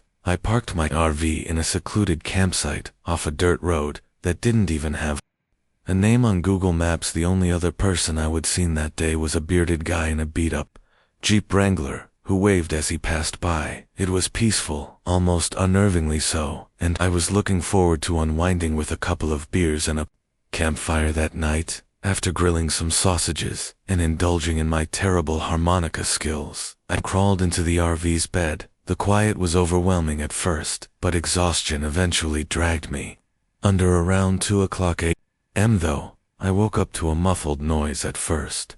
I thought it might be coyotes, but it wasn't the yipping and howling. I would expect it sounded human, like someone was calling out, but their voice was weak and strained. I grabbed my flashlight, slid into my boots, and stepped out into the crisp night air. "Hello," I called, aiming the beam of light into the woods. The voice didn't respond immediately, but I could hear faint shuffling. My city instincts told me to get back inside and lock the door. But something about that voice sounded desperate. I followed the sound about 50 yards into the forest where I found a man sitting against a tree, clutching his leg. He looked rough, disheveled clothes, dried blood on his hands, and a makeshift bandage around his calf. He said his name was Travis, and he'd been hiking when he tripped and gashed his leg on a rock. He claimed he'd been stranded for over a day without food or water. "I will help you," I said, trying to sound reassuring. "My RV is not far. Let's get you cleaned up and call for help."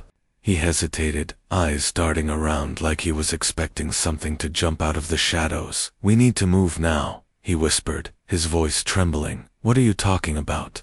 I asked, confused. "They're out here," he said, his voice barely audible. "They'll find us if we stay too long."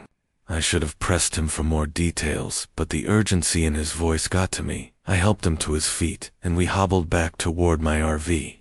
The whole time I couldn't shake the feeling that we were being watched. I chalked it up to my imagination. In the eerie quiet of the wilderness back at the RV, I cleaned and bandaged Travis's wound as best as I could. He kept glancing out the window, flinching at every sound when I asked him who they were. He clammed up, muttering something about hunters.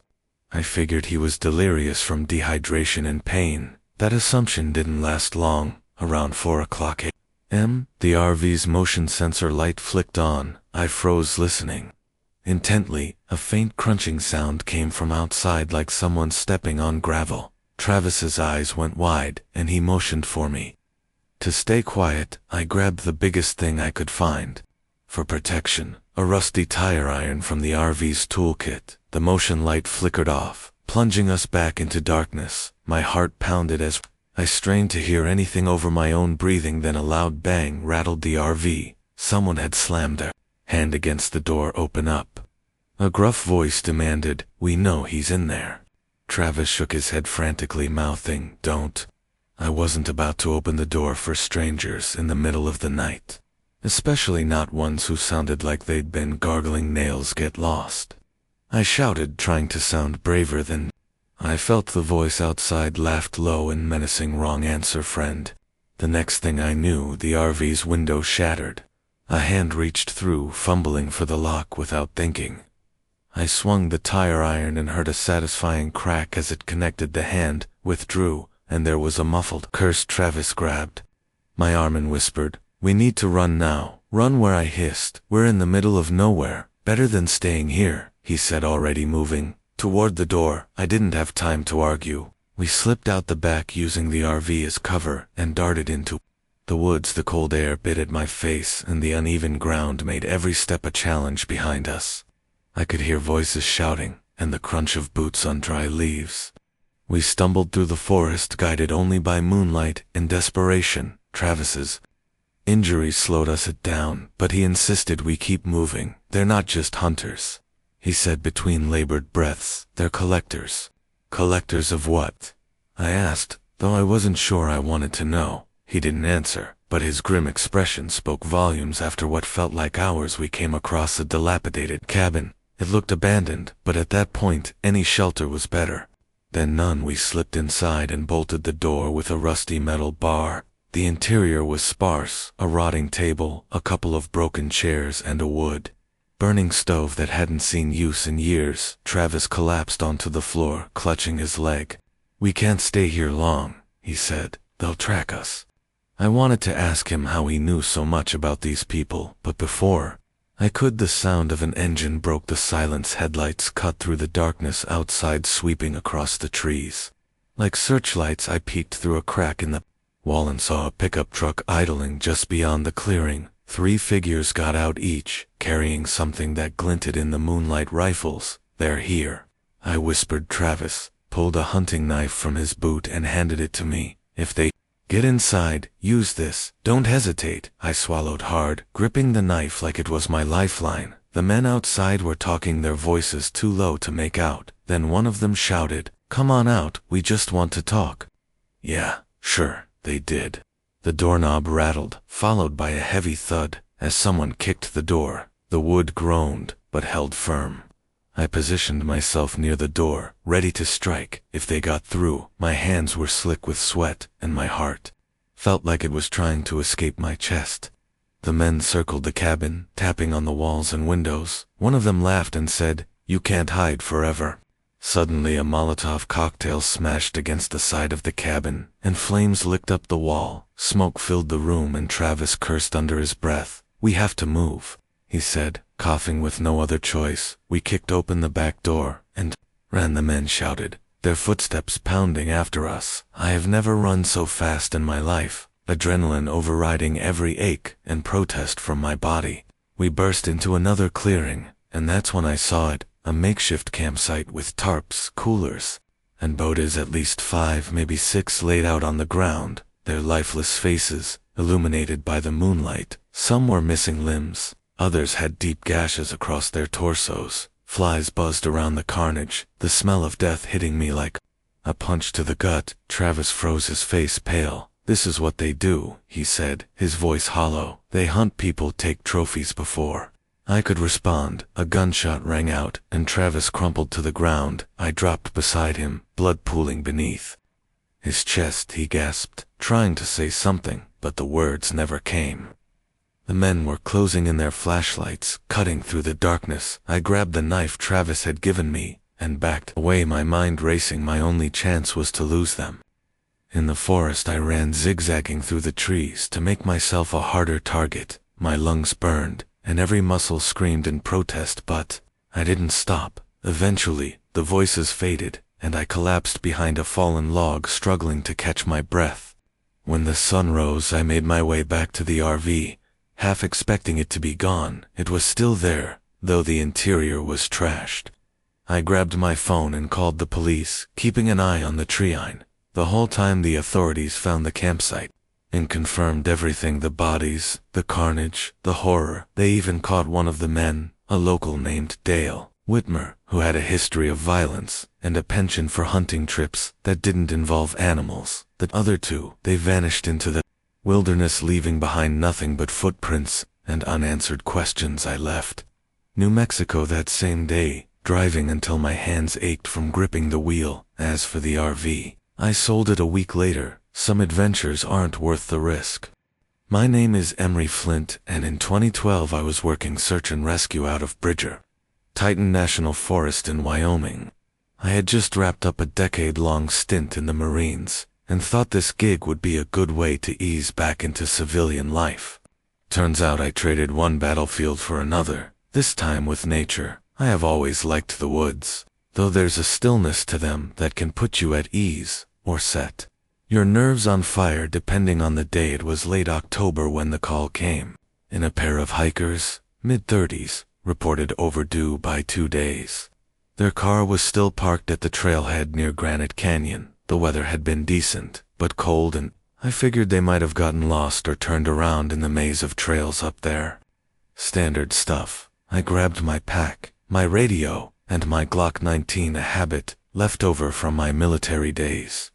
I was also tagging along with Jared Stokes, a buddy from the service, who'd taken to wilderness guiding after his discharge. He'd signed on as a volunteer with senior last year. Jared was already at the ranger station when I arrived, loading up on water and snacks like he was prepping for an endurance race. "You're looking lean these days, Flint," he said, tossing me a protein bar. "Did you finally give up on gas station burritos?" I cracked a grin. "Nah, just saving room for dinner, hope you're buying." We drove out to the trailhead and started the hike in just before noon. The air smelled like pine and damp earth, and the only sounds were our boots crunching on the dirt path and the occasional bird call. We checked in with dispatch, every hour marking off sections of the map as we searched by 300 p.m. We reached a fork in the trail that led deeper into the canyon. That's where we found the first sign of trouble. A blue scarf snagged on a low-hanging branch. It matched the description from the hiker's emergency contact. Think they're still close? Bye, Jared asked, inspecting the scarf. He was crouched low, his eyes scanning the ground for footprints. Maybe, I said, but if they left this behind 2 days ago, we've got a lot of ground to cover. The terrain got rougher as we moved further in loose rocks, fallen logs and steep inclines that made the search slow and exhausting. Around 5 o'clock p.m., just as the light started to fade, we found their campsite. The tent was torn to shreds, the poles bent at odd angles, like someone had tried to jam them into the dirt. One of the sleeping bags was unzipped and half buried in a pile of leaves. The other nowhere in sight. There was no sign of the hikers. Jared let out a low whistle. Looks like a bear tore through here. I shook my head, crouching down to examine the torn fabric. This isn't bear damage. No claw marks, no bite marks. This was something else. He frowned, glancing around. You're not thinking mountain lion, are you? No, mountain lions don't rip tents apart like this. My gut twisted as bay. I looked at the mess. Whatever did this, it's not acting like a normal predator. We spread out to search the area, staying within earshot of each other. I just started scanning a line of thick bushes when I heard Jared yell. I ran toward his voice, my heart pounding. He was standing at the edge of a small ravine, pointing down into the shadows at the bottom. Tangled in a mess of roots and branches was one of the hikers, or what was left of them. The body was mangled beyond recognition, the chest cavity torn open, and the ribs bent outward, like someone had pried them apart. There was no mistaking the brutality of it. Jared turned pale, muttering something under his breath. We need to call this in, I said, reaching for my radio, and we're not staying out here after dark. As I relayed the situation to dispatch, Jared kept scanning the ravine. There's no way one guy did this, he said. Not without tools. That's assuming it was a guy, I replied, my voice tight. We're heading back now. The hike out was tense. Every rustle in the underbrush made us jump, and the quiet had taken on an oppressive weight, like the woods themselves were holding their breath. When we finally reached the truck, it was full dark, and the stars offered little comfort. The next day a larger search team was organized to find the second hiker. Jared and I were back out there by mid-morning, along with a handful of other SAR volunteers and a sheriff's deputy named Carla. She was no nonsense. With a sharp gaze that didn't miss much, we briefed her on what we'd found and where, then set off in a staggered line. Around noon, we came across another clue, a boot lying in the middle of the trail. It was upright, like someone had just stepped out of it. Inside, it was a severed foot, the flesh ragged and gnawed. Carla swore under her breath, pulling out her radio to report the discovery. This isn't an animal attack, she said, her tone grim. It's too clean, too precise. Jared looked at me, his expression uneasy. What the hell are we dealing with here? Emery, I don't know, I said, but I'm starting to think it's not just one thing. We pressed on, following the trail of destruction. Branches were snapped high up in the trees, too high for any person or known animal. There were scratches on the bark, deep gouges that oozed sap. By mid-afternoon we reached another clearing, and that's where we found her. The second hiker was sprawled on the ground, her limbs bent at unnatural angles. Her face was frozen in a mask of terror, her mouth open in a silent scream. The injuries were similar to the first victim, massive trauma, as if something had torn her apart with brute force. Carla knelt to examine the body, her jaw tight. This wasn't quick, she said. She suffered as we stood there. The forest seemed to close in around us. The air felt heavier, the shadows deeper. Then we heard it, a low resonant sound like a deep hum or vibration. It was faint at first, but it grew louder, more insistent, like the forest itself was groaning. What the hell is that? Jared whispered, his hand resting on the grip of his knife. I didn't answer. My instincts screamed at me to move, to get the hell out of there, but my legs felt rooted to the spot. The sound grew louder. A throwing pulse that seemed to emanate from the ground, then it stopped, and the silence was worse. Carla stood her face pale. "We need to leave." Now we turned and started back the way we came, but the forest had changed. The trail markers were gone. The familiar landmarks replaced by an alien landscape of twisted trees and dense undergrowth. It was as if the forest itself was shifting, trying to trap us. The hum started again, this time accompanied by a faint rhythmic thudding like heavy footsteps. "Stay close," I said, my voice, "and keep your weapons ready." We moved as quickly as we could, but the thudding grew louder, closer. Jared stumbled, swearing, and I turned to help him up. That's when I saw it. The thing was massive, easily 8 feet tall, with a hulking frame that seemed to ripple with muscle. Its skin was a mottled gray, rough and scarred like tree bark. It moved on 2 legs but hunched forward, its long arms almost dragging on the ground. Its head was elongated, almost canine, but the proportions were all wrong. Too wide, too angular. It let out a strange guttural vibration that made my teeth ache. Carla fired first, her sidearm. Barking in the stillness, the bullets hit, but the creature barely flinched. It turned toward her, its movements eerily fluid, and lunged. She went down hard, her screams cut short as it tore into her. Jared yelled, charging with his knife, but the thing swatted him aside like he was nothing. I raised my Glock, aiming for the head. The first shot missed, but the second hit squarely, and the creature recoiled. It snarled a sound like grinding stone, and retreated into the trees, moving faster than something that size had any right to. I ran to Jared, pulling him to his feet. He was dazed but alive, a gash on his forehead bleeding heavily. Carla wasn't as lucky. Her body lay crumpled on the ground, her chest torn open like the others. "We need to go," I said, dragging Jared along now. We didn't stop until we reached the edge of the forest, stumbling out onto the dirt road near our truck. I radioed for backup, my hands shaking. By the time reinforcements arrived, there was no sign of the creature, and the bodies had been dragged away. Only the bloodstains remained, a grim reminder of what had happened in the weeks that followed. The official report attributed the deaths to a rogue bear. Despite the lack of evidence, Jared quit SAR and moved to Arizona. I stayed on, but I have never gone back to Granite Canyon. Some nights when the wind is just right, I think I hear that hum, faint and distant, like a warning, and I wonder if whatever's out there is waiting for us to come back. My name is Nolan Grady, and this happened in 2017 while I was working as a cop in Moosehead Lake, Maine.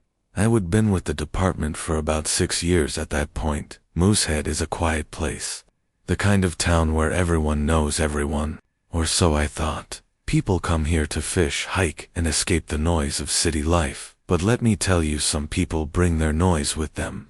The day started like most others. My shift began at 6 o'clock a.m., and by 10 o'clock, I was sitting in the station with Deputy Lair, joking about his terrible aim during last weekend's department skeet shoot. The coffee pot in the break room was spitting out its 3rd round when the call came in. Dispatch said a couple camping on the western shore of Moosehead had reported strange noises and a man lurking around their tent the night before. They left early that morning but wanted us to check it out. Groaned, "Nothing ever came from calls like this, usually drunk teenagers playing pranks or black bears sniffing out food." Still, I volunteered to go. It was my turn to take the long drives, and I enjoyed the isolation. There's a certain calm to the woods that feels like a reset button. Besides, I like the idea of sneaking in a drive along the lake, listening to my favorite true crime podcast. By 11 o'clock, I was bouncing my cruiser down the dirt road leading to Spencer Bay. The air smelled like pine needles and damp earth.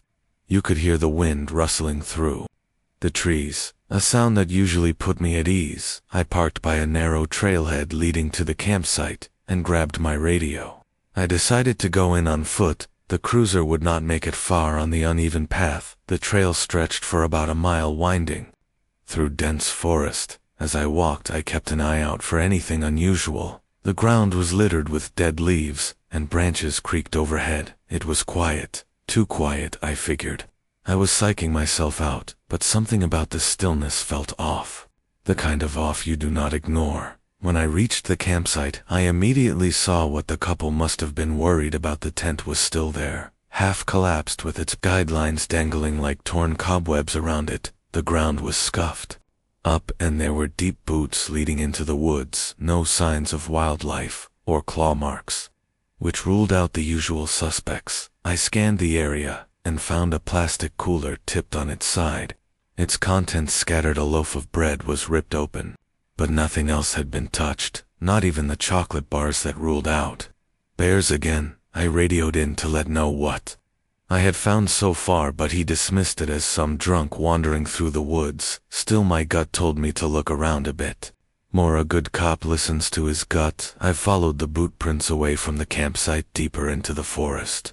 They were erratic, veering left and right, like the person was stumbling or chasing something. As I walked, the woods seemed to close and the trees grew thicker, the air heavier. I began to notice a smell, something metallic and sickly sweet. My mind raced through possibilities. A dead animal, maybe, but it was too strong for that. The trail led me to a small clearing, and that is when I saw it. A deer carcass lay sprawled out in the middle, its belly slit open. Flies buzzed around the exposed entrails, and the smell hit me like a punch to the gut.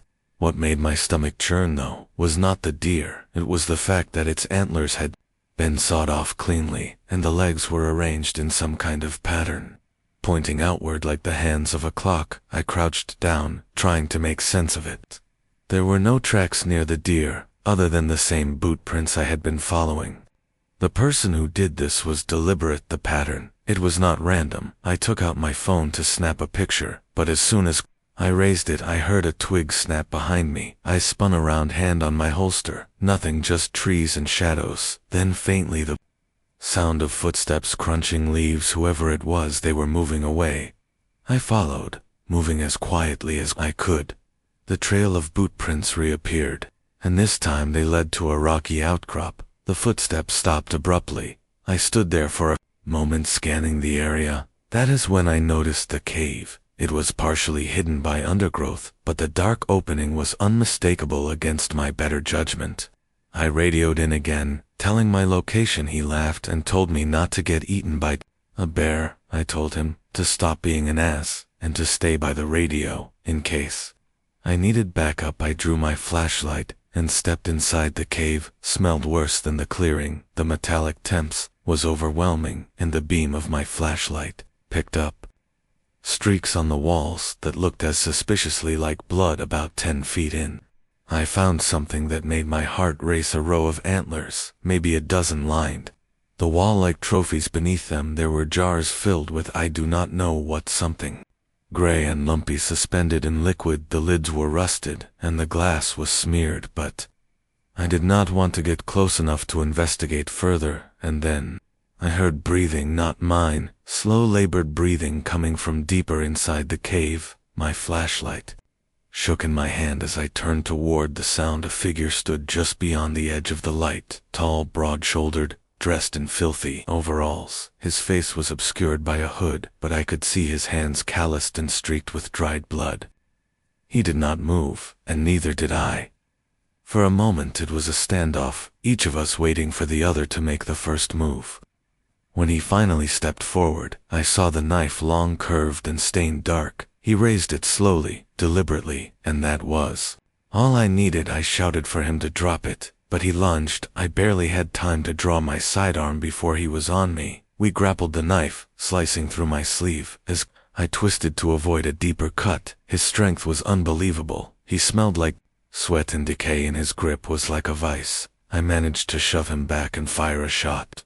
It missed, but the sound echoed through the cave, startling him. He turned and bolted deeper into the darkness. My first instinct was to follow, but common sense kicked in. I was bleeding alone, and out of my depth instead. I backed out of the cave, keeping my weapon drawn. Once I was outside, I ran. I do not think I stopped until I reached the cruiser.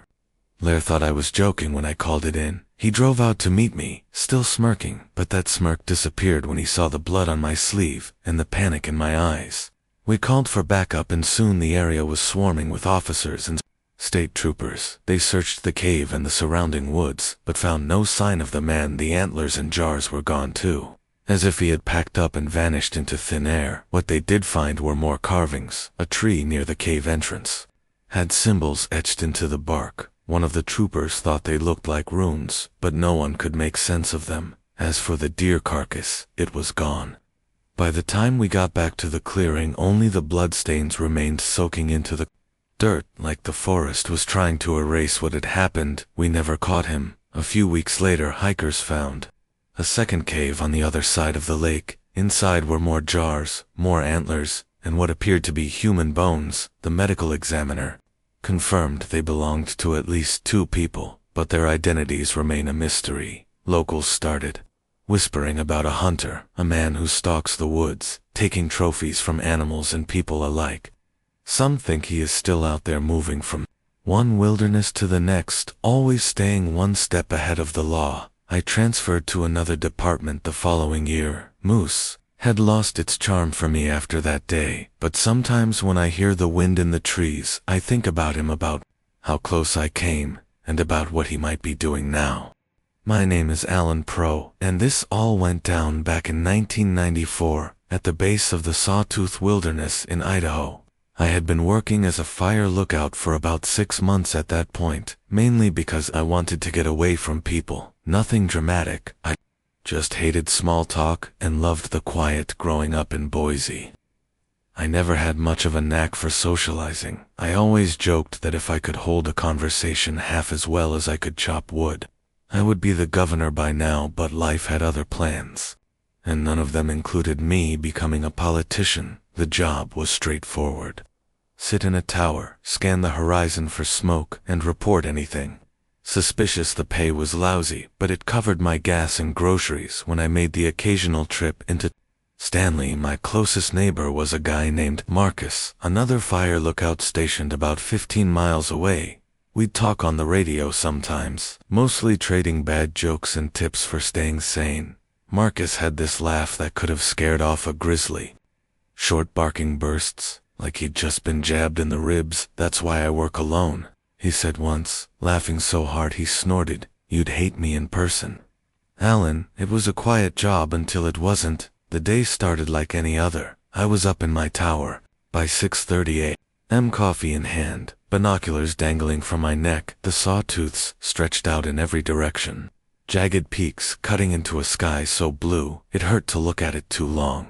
I would spotted a black bear earlier that morning, a good 300 yards off, but otherwise it had been uneventful. The radio crackled around noon. Marcus wanted to know if I would seen the smoke column to the northwest. I hadn't. I scanned the horizon with my binoculars and found it a thin gray thread curling up against the treetops. Small but definitely not natural. "Got it?" I said into the radio. "You think it's campers? Could be want me to call it in?" Marcus asked. "Yeah, go ahead," I replied, watching the smoke. It wasn't growing, which was good. Campfires could be contained, assuming the idiots who started it didn't wander off and forget about it, but something about it felt off, too thin and wispy, like it wasn't burning wood.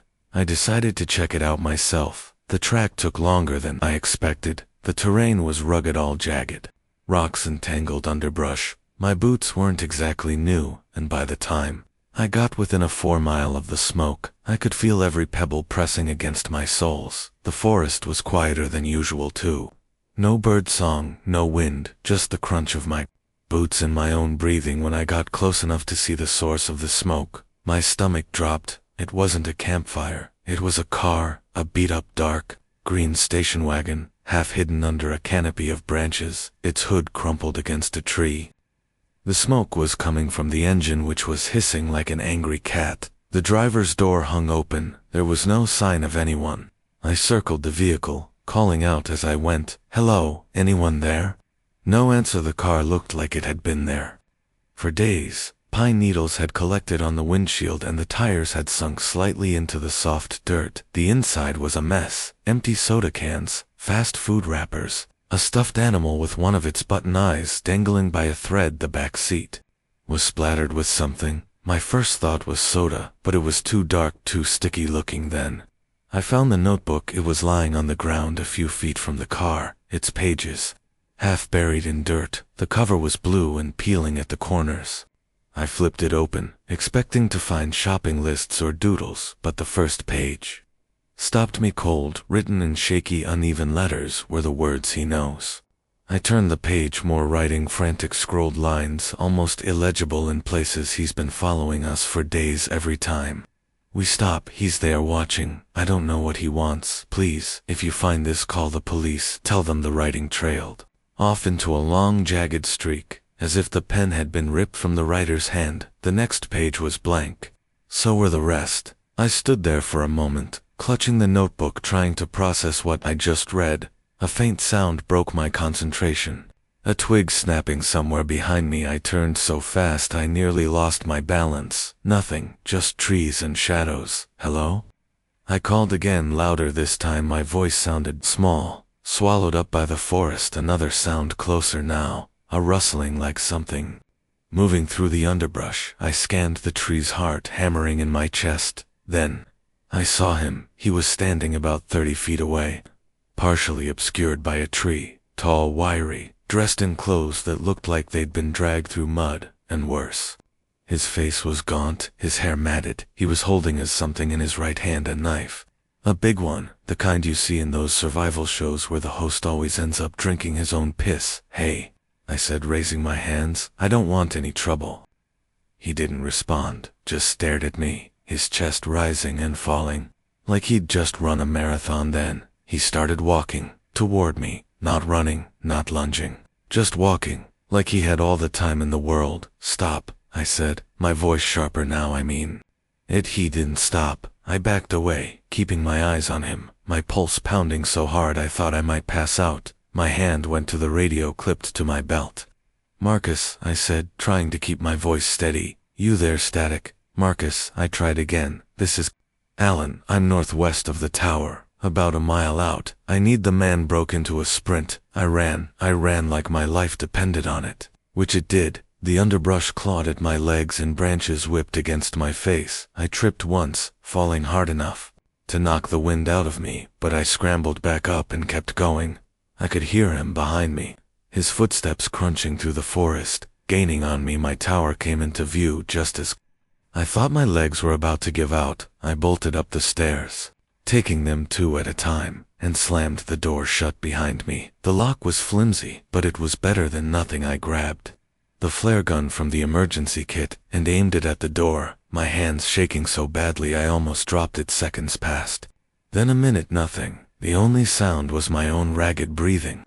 I crept to the window and peered out. The man was standing at the base of the tower, staring up at me. He still had the knife, and now I could see dark stains on the blade. He smiled, a slow, deliberate grin that made my stomach churn, and held up something in his other hand. It was a severed hand. I stumbled back from the window, bile rising in my throat. The radio crackled to life, and Marcus's voice came through, tiny but clear. "Alan, you there? What's going on, Marcus?" I said, my voice barely above a whisper. "There's a man outside my tower. He's got a knife, and he killed someone. I need you to call the police now." "Jesus," Marcus said. "Hang tight, I'm on it." The radio went silent again. I stayed by the window, keeping the flare gun trained on the door. The man hadn't moved. He just stood there, smiling that awful smile, the severed hand swinging gently at his side. It felt like hours before I heard the distant wail of sirens. The man's smile faded, and, for the first time, I saw something like fear in his expression. He turned and disappeared into the forest. The police arrived shortly after, but by then he was long gone. They found the body about half a mile from the car, a woman in her early 30s. Her throat slit so deeply it nearly decapitated. Her name was Claire Finney, according to her ID. She'd been reported missing 2 days earlier. The police also found a makeshift campsite not far from the scene. Inside the tent were more notebooks, each one filled with the same frantic handwriting as the one I would found. They all described the same thing: a man following her, watching her, hunting her. The last line in the final notebook read, "He's not human. He can't be." But he was human. His name was Owen Harker, a drifter with a long history of violent crimes. He'd been in and out of prison for years, always slipping through the cracks. He'd killed before, that much was clear from the files the police showed me.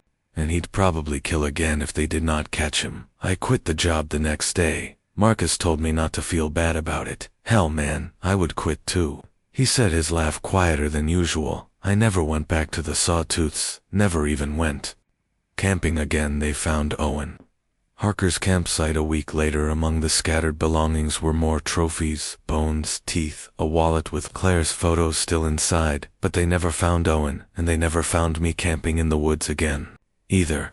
My name is Declan Mallister, and this happened in 2017 while I was living in a cabin deep in the backwoods of the Bridger-Titan National Forest in Wyoming. People always assumed I was some kind of hermit or conspiracy nut for choosing to live off the grid, but truthfully, I was just tired of people. I had spent too many years chasing approval from others, and the cabin offered me a chance to live simply, surrounded by trees and quiet. The days were long but rewarding, and the solitude suited me fine, until the day everything went sideways. I had woken up early that morning as usual, to check my snares and chop some wood for the stove.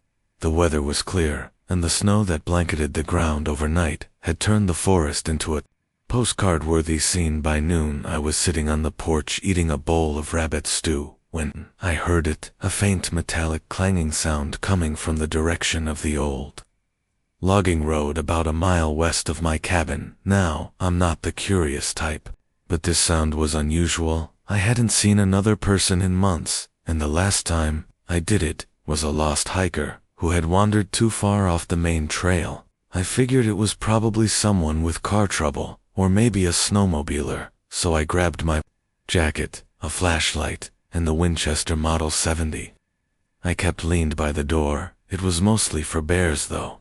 I hadn't seen one since autumn. The thought of needing it for anything else hadn't occurred to me yet. The trek through the forest was uneventful, though I did notice the silence. Usually you'd hear birds or the scurrying of squirrels, but that afternoon the woods were still. When I reached the logging road, I found an old battered pickup truck stuck in a snowdrift.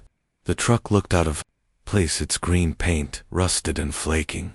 With a tarp stretched over the bed, the driver's door was open, but there was no one inside. "Hello?" I called out, scanning the area. No answer. I noticed footprints in the snow leading away from the truck and into the woods on the opposite side of the road. They weren't fresh, but couldn't have been more than a few hours old. Against my better judgment, I decided to follow them. The tracks led me to a clearing where the snow had been disturbed, as if someone had paced back and forth. In the center of the clearing was a large metal trap, a bear trap, but modified. The teeth were longer and sharper than any I would seen, and the mechanism had been rigged with some kind of trigger system. It wasn't a hunter's trap, it was something else.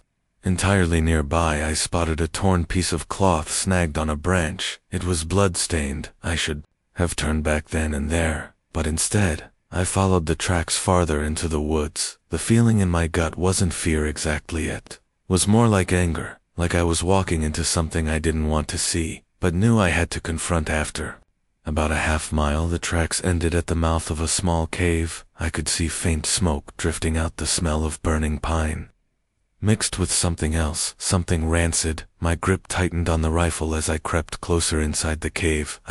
Thing I noticed was the heat. A fire burned in the center, but the smoke wasn't escaping fast enough, making the air thick and acrid. The walls were lined with shelves crudely fashioned from logs, and on them were jars filled with I don't know what.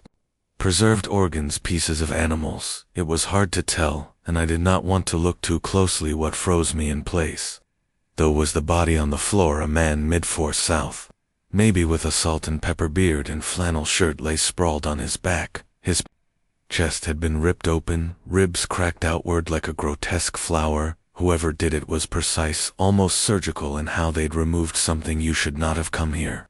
The voice came from behind me, low and growly. I spun around, rifle raised, and found myself staring at a man who could have passed for any other hiker, if not for the blood smeared across his face and hands.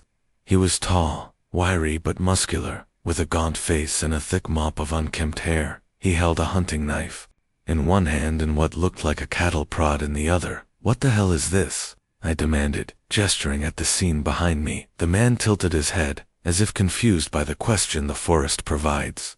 He said, "But you are not supposed to be here."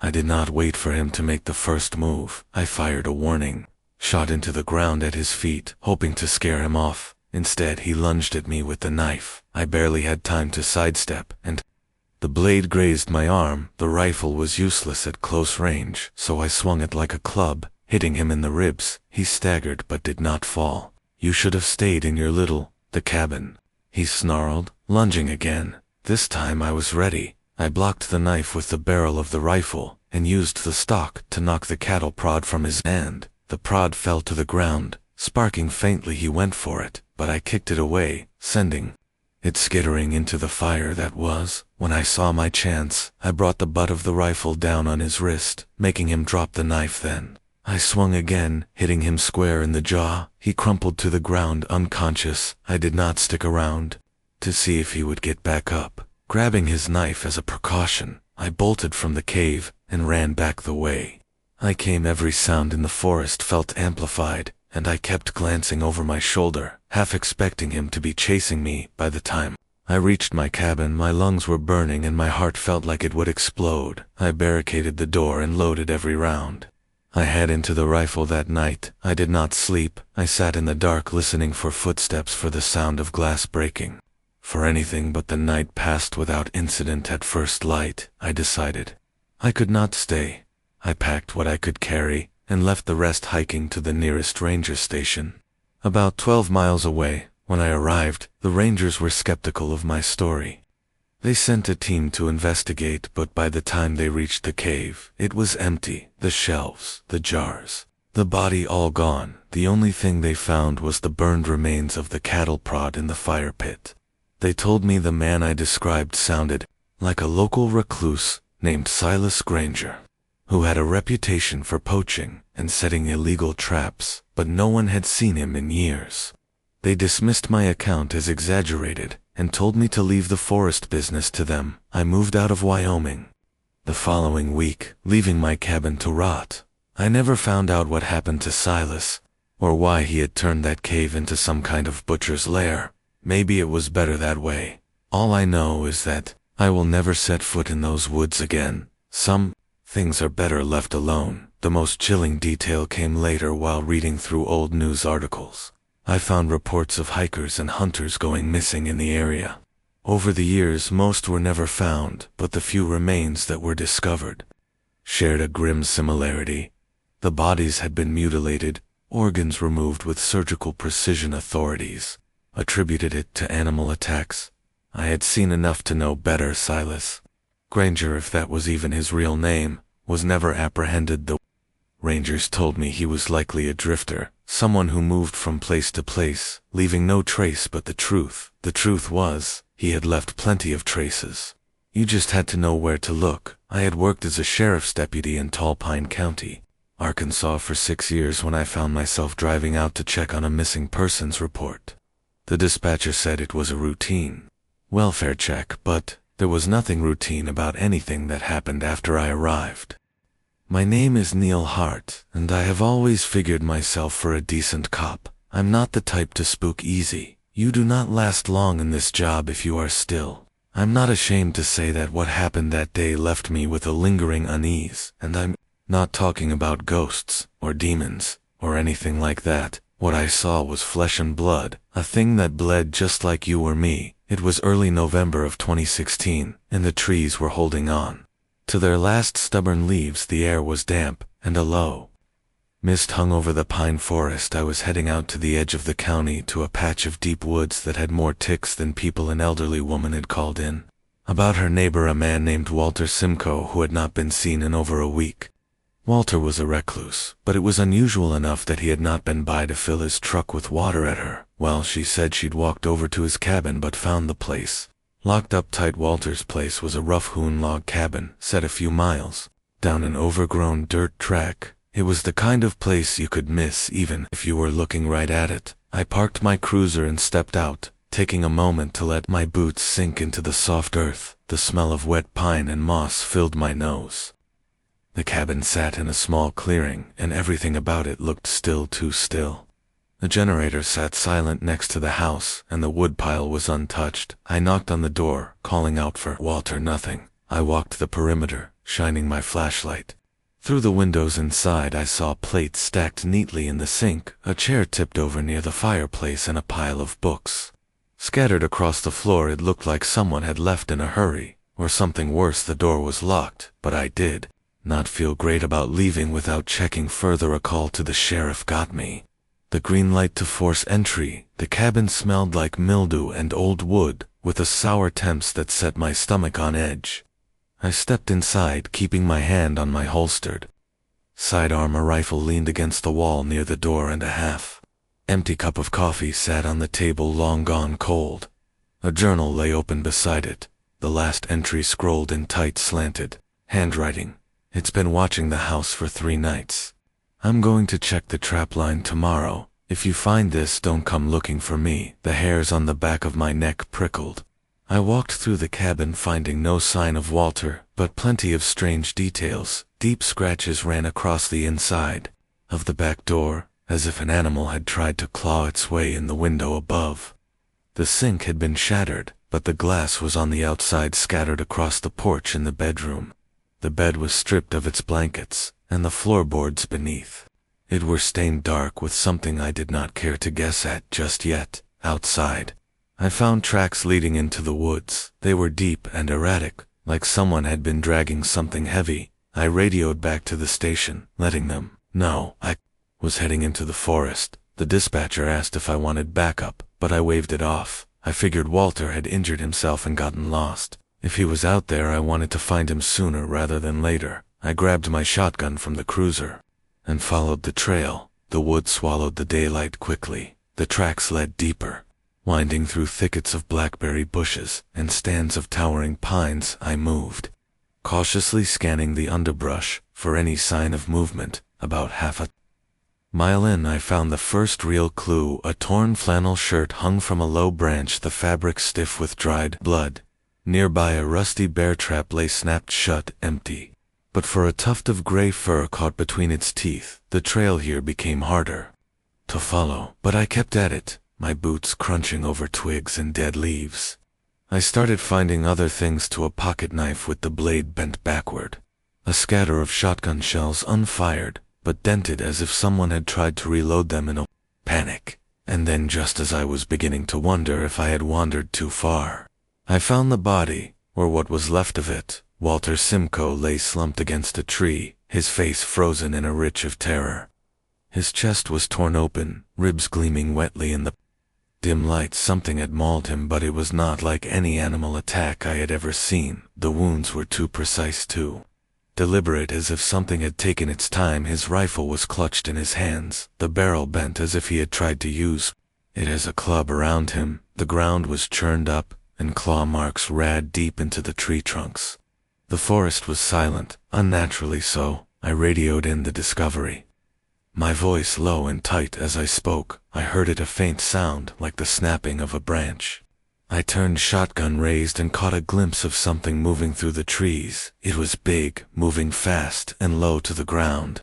I called out, demanding whoever it was to show themselves, but the figure disappeared into the gloom. I do not know what made me follow, but I did. Maybe it was adrenaline, maybe it was instinct. The tracks it left were enormous, for 4-toed impressions that sank deep into the loam. I kept my shotgun at the ready, my thumb brushing the safety as I crept forward. The trail led to a small ravine, the sides slick with moss and mud. At the bottom was a den, a hollow dug into the earth and lined with branches and bones. The stench hit me before I even saw the inside. There were more bodies, some human, some animal. The human remains were in various stages of decay, stripped clean of flesh in places, but still wearing shreds of clothing. I counted at least 3 distinct skeletons, all jumbled together. The bones had been gnawed, the marrow sucked out. I backed away, my heart hammering against my ribs. That was when I heard it again, the snapping of branches closer. This time it stepped into view, and my mind struggled to make sense of what I was seeing. The creature was tall, maybe 7 feet, covered in matted fur, the color of wet ash. Its limbs were long and corded with muscle, ending in hands that looked almost human, but for the claws its face was a nightmare. A grotesque parody of a wolf's muzzle, elongated and filled with teeth that gleamed like yellowed ivory. It moved on 2 legs, hunched and powerful, but it dropped to all 4s. As it charged, I fired. The shotgun roared, and the thing staggered dark. Blood sprang from its shoulder. It let out a sound that made my skin crawl, a mix between a howl and a scream, and then it lunged again. I fired a second time, hitting it square in the chest. It went down, but only for a moment, then it was up again faster than seemed possible, and I turned and ran. The next few minutes were a blur of crashing through undergrowth and the deafening pound of my pulse in my ears. I could hear it. Behind me, the snapping of branches and the heavy thud of its movements.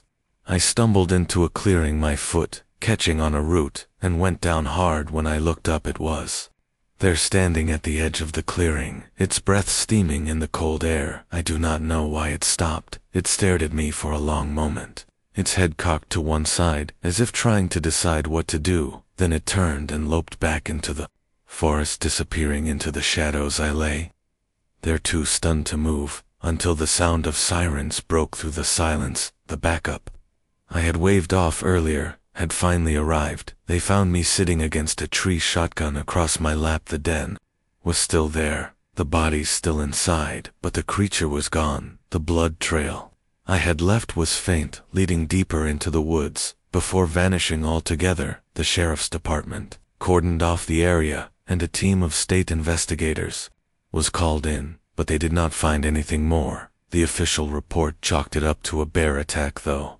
I noticed the investigators avoided looking me in the eye when they said it. The bones were identified as belonging to 2 other missing persons from the area, and a local hunter who had disappeared a year earlier. Walter's death was ruled accidental, though how they explained the state of his body, I will never know. As for the creature, there was no mention of it in the final report.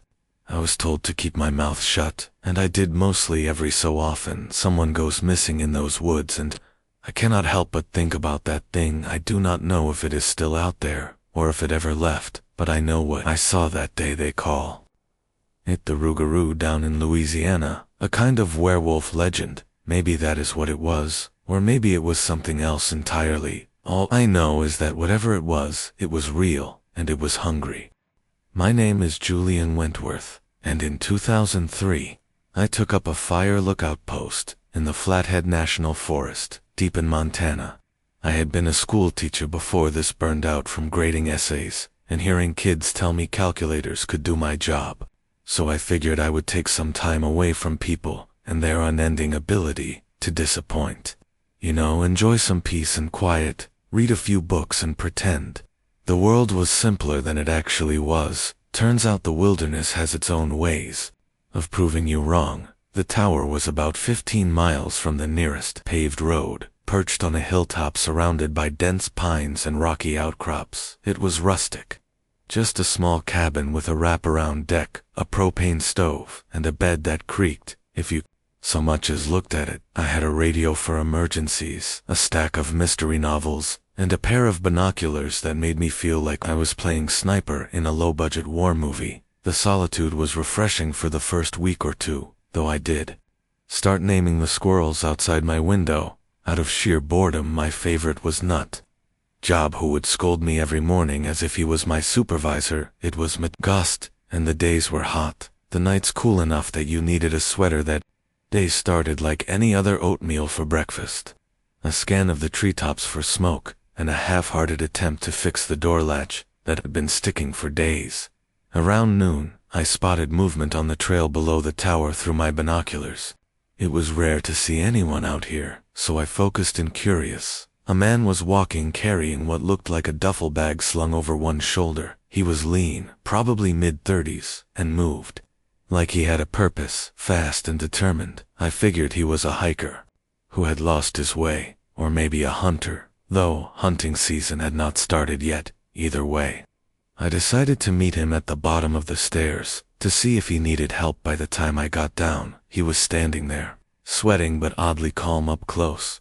I noticed he had a scar running from his temple to his jawline, the kind you see in movies and think bad news.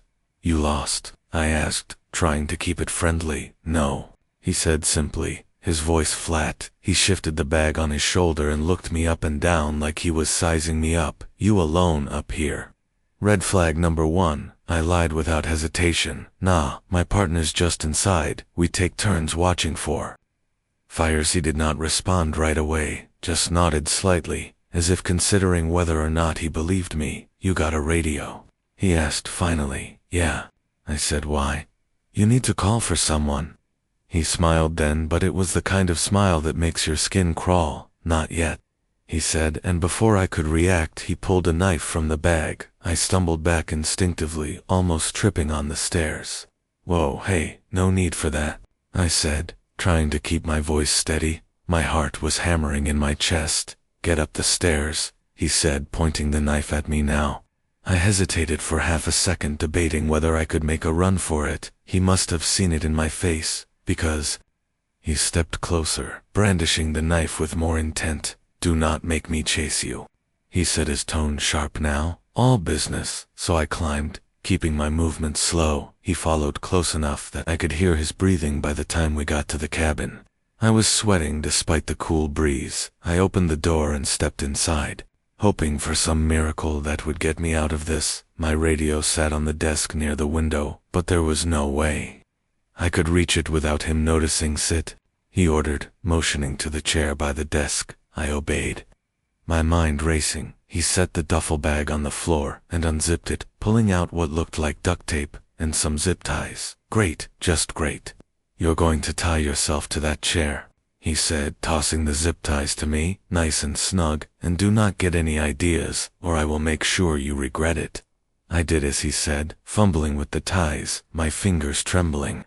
As I worked, he started rummaging through the cabin, opening drawers and cupboards like he was looking for something specific. "What do you want?" I asked, trying to keep him talking, hoping to find some clue as to how I could get out of this. "Not your concern," he said, not even looking at me. He opened the cabinet under the sink and cursed under his breath. "You got any weapons up here?" "No." I lied again. I had a flare gun tucked away in a box under the bed, but there was no way. I was telling him that. He turned and stared at me for a long moment, like he was trying to decide whether or not I was worth keeping alive. Then he smiled, that unsettling smile again. "Good," he said, less messy that way. I felt a cold knot in my stomach. This was not just a robbery. This guy had other plans, and none of them were good. The minutes dragged on as he continued searching, muttering to himself occasionally. I tried to think of a way out, but nothing seemed feasible. My hands were bound too tightly and he was too alert for me to make a move. Then suddenly he froze, tilting his head, as if he heard something. "What is it?" I asked, more out of reflex than curiosity. He held up a hand to silence me, his expression tense. I listened, straining to hear whatever it was that had caught his attention, and then I heard it, the distant crunch of footsteps on the trail. Someone else was coming. He moved to the window, peeking out cautiously. "Stay quiet," he hissed at me, grabbing his knife again. "If you say a word, you're dead." I nodded, my mouth dry. Part of me wanted to shout for help, but I knew he would kill me before anyone could reach the tower, so I stayed silent, watching as the footsteps grew louder. A voice called out, cheerful and oblivious, "Hey, anyone up there?" It was a woman's voice, young and carefree. I wanted to scream at her to turn around to run, but my throat felt like it had closed up completely. The man moved to the door, opening it just enough to slip outside. I heard him descend the stairs quickly, his boots thrusting against the wood. For a moment, everything was quiet again, and then I heard her scream. It was a sharp, piercing sound that cut through the air like a knife. My blood turned to ice. I struggled against the zip ties, ignoring the pain as the plastic bit into my wrists. I had to do something, anything, but I was helpless. The scream stopped abruptly, replaced by the sound of scuffling and something heavy hitting the ground, then silence. A few minutes later, the man returned, breathing hard. There was blood on his shirt, and his knife was no longer clean. He looked at me and smirked. "Guess she was not expecting that," he said, almost laughing. I felt sick. He walked over to the duffel bag and pulled out a bundle of rope, muttering to himself about cleanup. I knew then that if I did not act soon, I would not get another chance. As he turned his back to me, I used the edge of the desk to saw at the zip ties. It was slow, agonizing work, but I managed to weaken them enough to snap one hand free.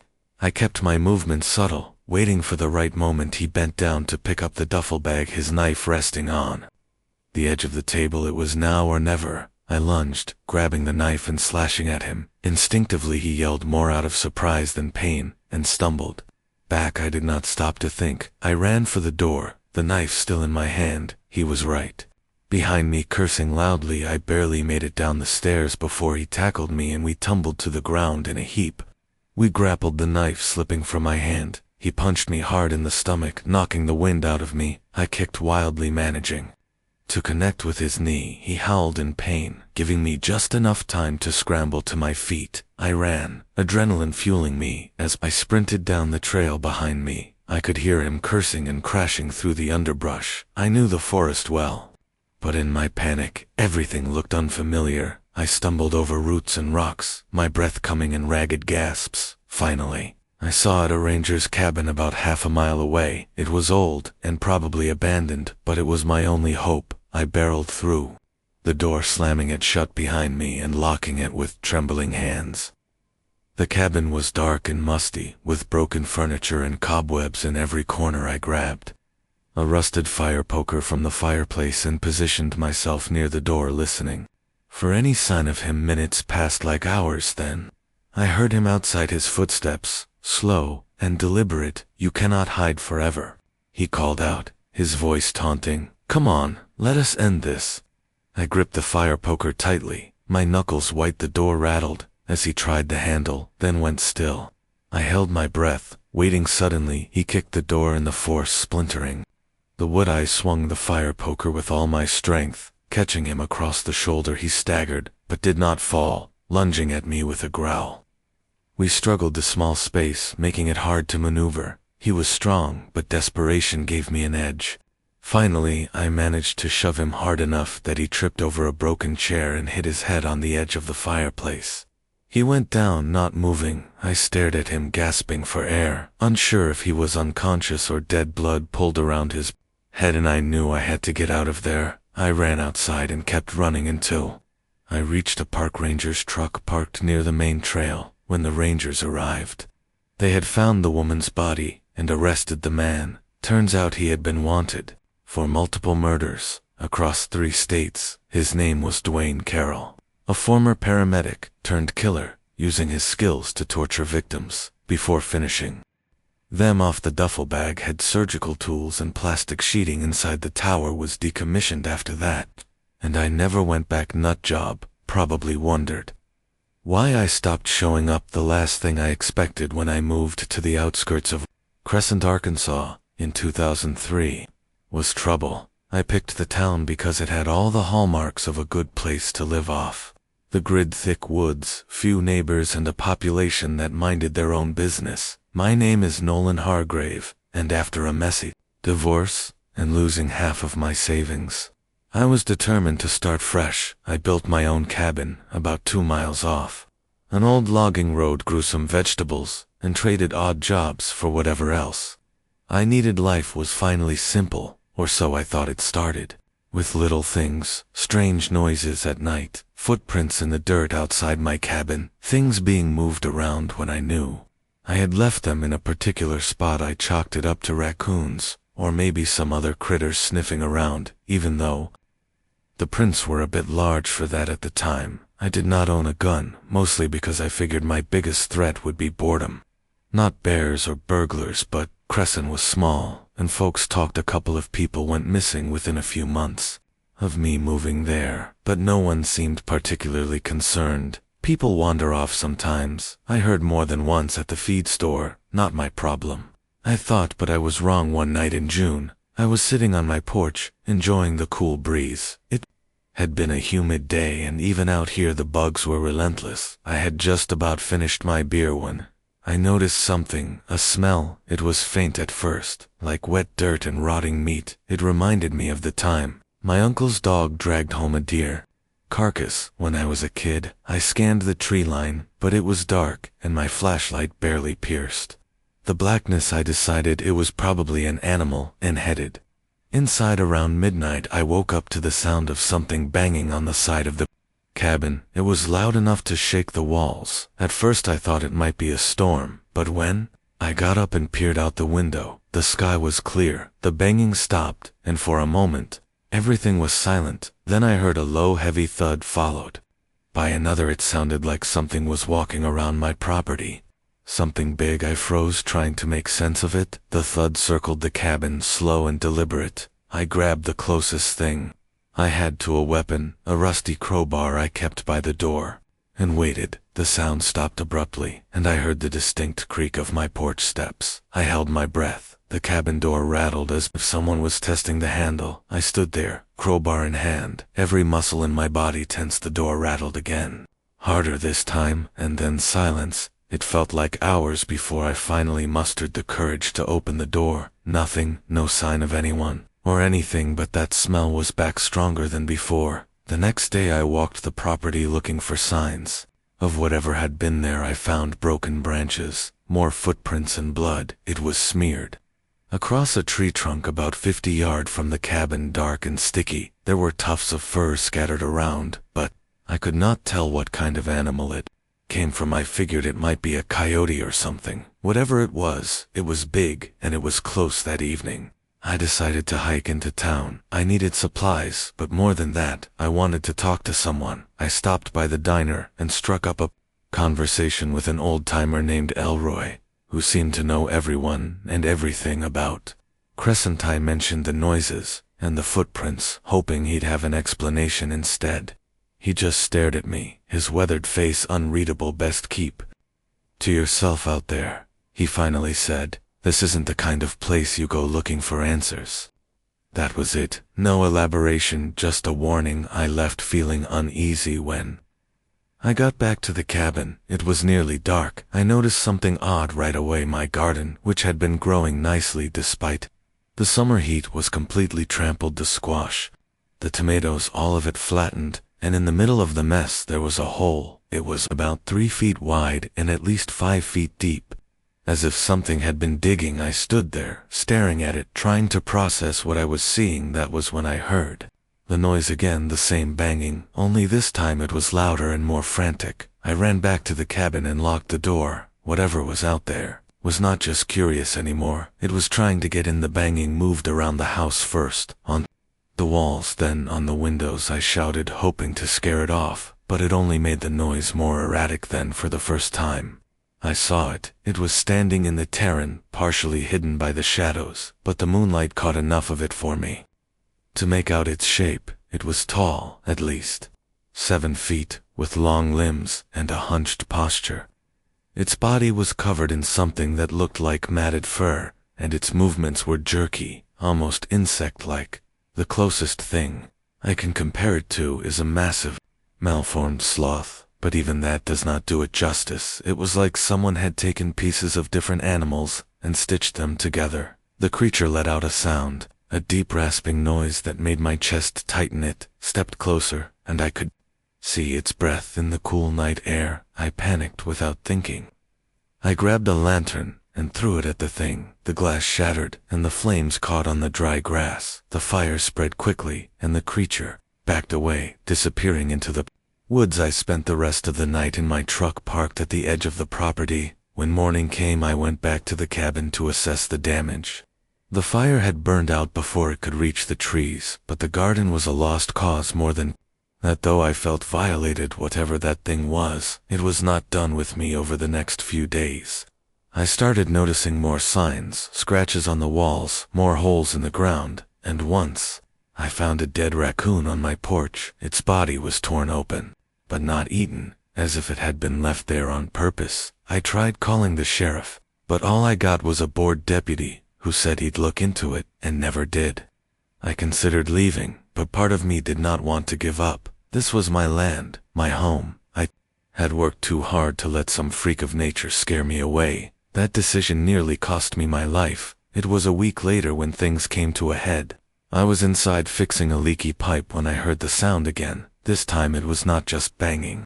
It was screaming, not human, but something close enough to make my skin crawl. I looked out the window and saw two figures in the distance. One was the creature moving with that same unsettling gait. The other was a man running for his life. I grabbed the crowbar and ran outside, shouting to get the man's attention. He veered toward me, but the creature was faster. It caught him just as he reached the porch. I will never forget the sound it made as it tore into him. The man screamed, his voice raw and desperate, but it was over in seconds. The creature's claws, or whatever they were, sliced through him. Like paper, blood sprayed across the porch, warm and sticky. I swung the crowbar, hitting the creature in the back. It barely flinched in a panic. I ran back inside and slammed the door. I could hear it outside dragging the man's body away. My hands were shaking, but I managed to lock the door and wedge a chair under the handle. I stayed like that until morning, too afraid to move. When I finally went outside, the body was gone, but the blood was still there. Trails of it led into the woods along with deep grooves in the dirt. Where the creature had dragged him, I followed them for a while, but stopped when I saw the hole. It was larger than the one in my garden, and the smell coming from it was overpowering. I did not look inside. I did not need to. That was the last straw. I packed up what I could carry and left. I did not bother to lock the cabin. Let the thing have it. I thought. I drove straight to the sheriff's office and told them everything. They looked at me like I was crazy, but when I showed them the blood on my clothes and the scratches on my truck, they agreed to send someone out. I never heard back. A few weeks later, I read in the paper that another man had gone missing near Crescent. His body was found partially buried in the woods, torn apart. The article mentioned animal attacks, but I knew better. I left Arkansas not long after that, and never looked back to this day.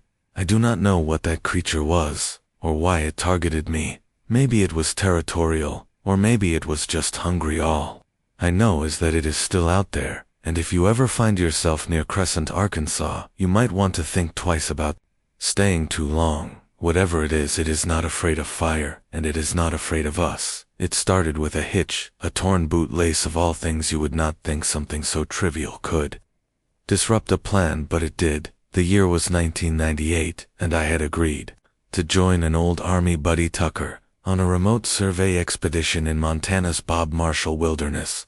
The place is vast, sprawling over 1 million acres of rugged peaks and dense forest. It was not my usual scene. I am more at home with steel-toed boots and noise than with hiking gear and bird calls, but Tucker swore up and down it would be refreshing.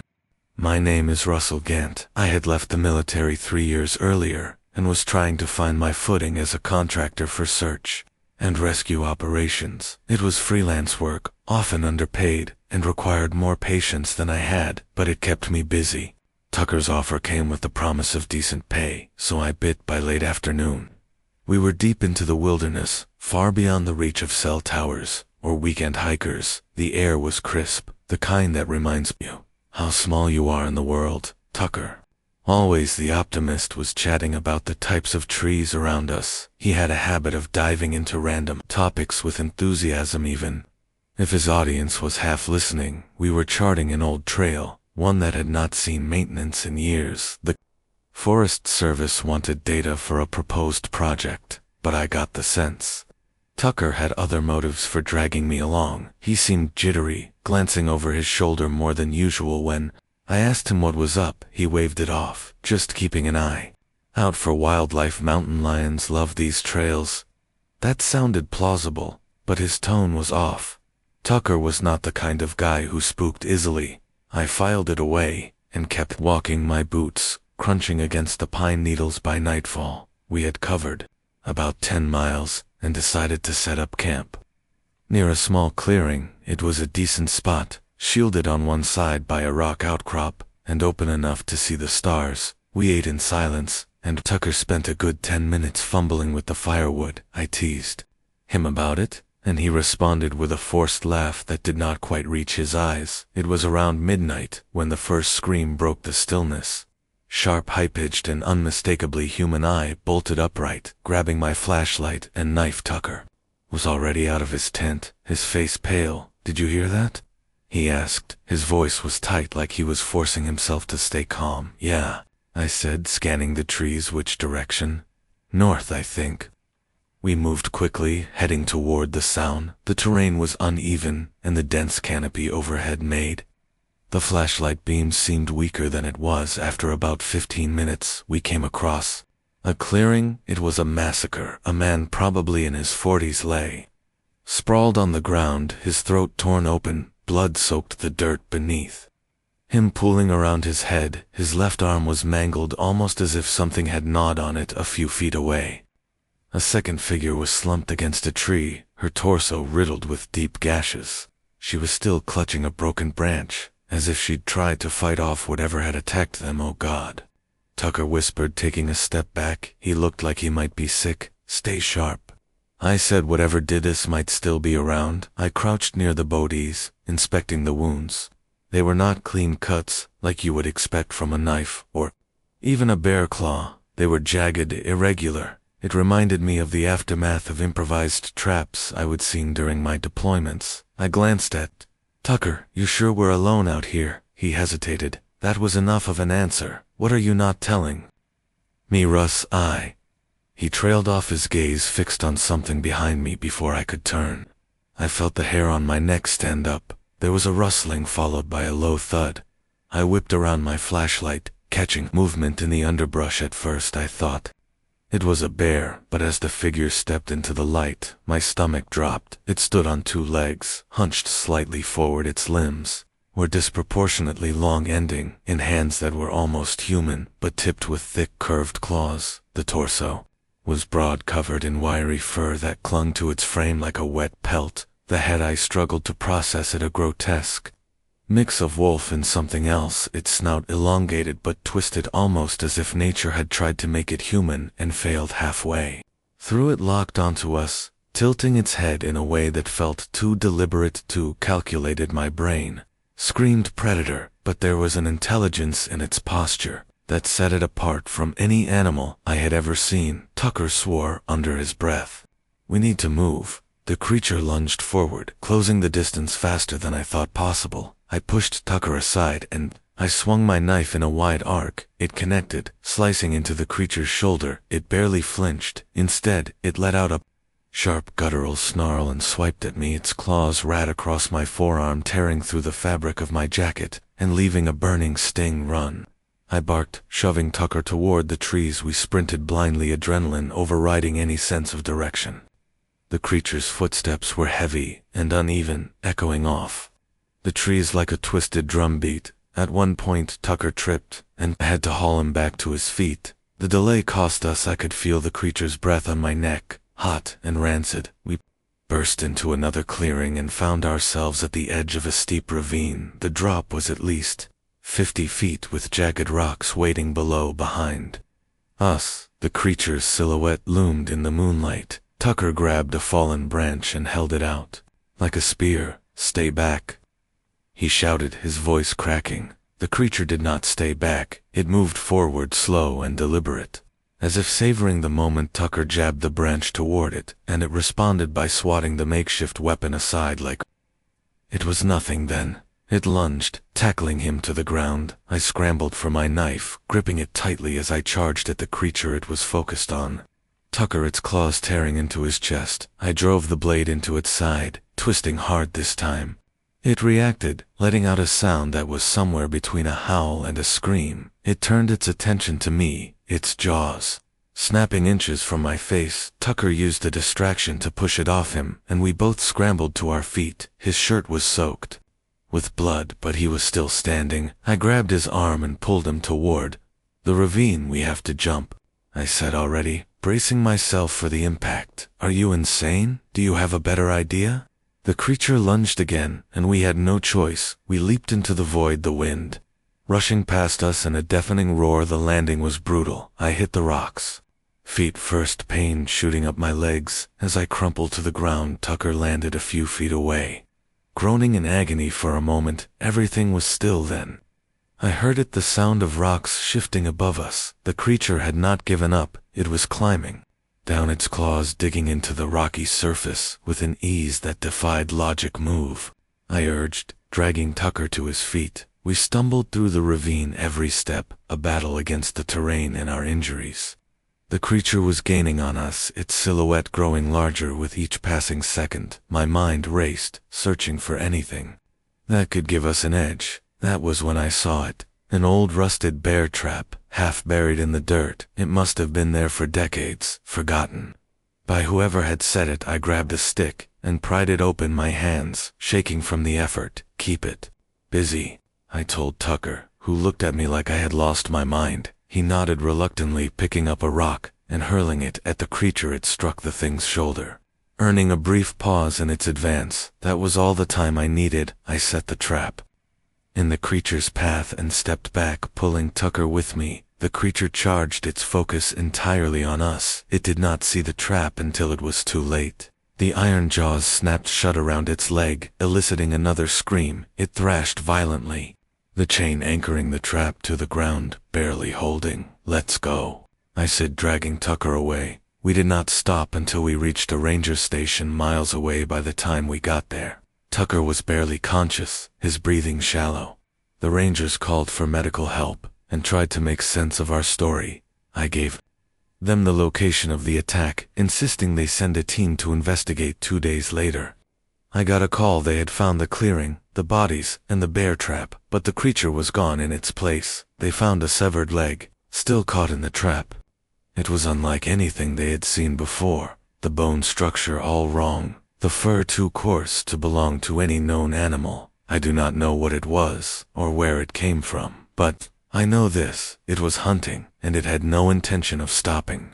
My name is Grant Blazer, and this happened back in 2018 when I was guiding a geology research team through the Badlands of Theodore Roosevelt National Park in North Dakota. It was a quiet side gig I picked up between contract jobs, mostly because I needed a break from my usual adrenaline-filled life, and frankly I was hoping to score a little extra cash for a fishing boat I had been eyeing. I had no idea that a simple 3-day assignment would turn into the most harrowing experience of my life. The park itself is a strange, rugged place, all layered rock formations, jagged ridges, and oddly beautiful desolation. It is not the kind of place you expect to feel truly alone, though, because it is full of history, wild horses, fossil beds, and enough hidden corners to make you wonder what could be lurking out of sight. I grew up in Montana, so remote wilderness did not intimidate me, but even I had to admit there was something off about this stretch of the park. The team consisted of 3 people: Dr. Ella Moreland, the lead geologist, and a no-nonsense academic type with a sharp tongue; Michael, her quiet research assistant, who looked like he was one breakdown away from quitting; and Carla, the energetic intern who was way too enthusiastic about rocks for anyone's comfort. They seemed harmless enough, and I figured I would just hang back, let them do their thing, and make sure no one fell into a ravine or got eaten by a cougar. Easy money, right? By midday on the first day we were miles into the backcountry, far from the tourist trails. Dr. Moreland had a specific site in mind, where she believed she could find evidence of an ancient riverbed. We trudged over crumbly terrain under a gray sky, with the occasional gust of wind carrying the scent of dry grass and something else, something faintly metallic like blood. I shrugged it off as my imagination, but I caught Michael sniffing the air too. He did not say anything though, and neither did I. As the day stretched on, we came across an odd sight. It was a carcass, or what was left of one, wedged into a shallow gully. At first I thought it was a deer, but as we got closer, I realized it was a wild horse. Its ribs jutted out like broken umbrellas, and the entire lower half of its body was missing. The edges of the wounds were jagged, not clean like a predator's bite.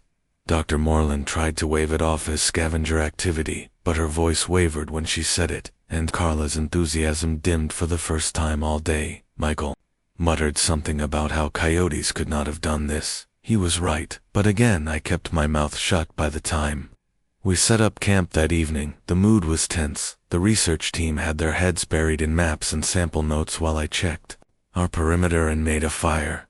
As I stood at the edge of the camp staring into the darkness, I realized how quiet it was. No insects, no rustling grass, Just an oppressive silence that seemed to press against my ears. It was then I saw something move. On a distant ridge, a shadow that was too big to be a coyote, and too low to the ground to be a horse. It paused just long enough for me to know it saw me too. Before disappearing behind the rocks, I told myself it was a trick of the fading light, and went back to the fire. The second day began, uneventfully, but by mid-afternoon, things started going downhill fast. Michael went missing one moment.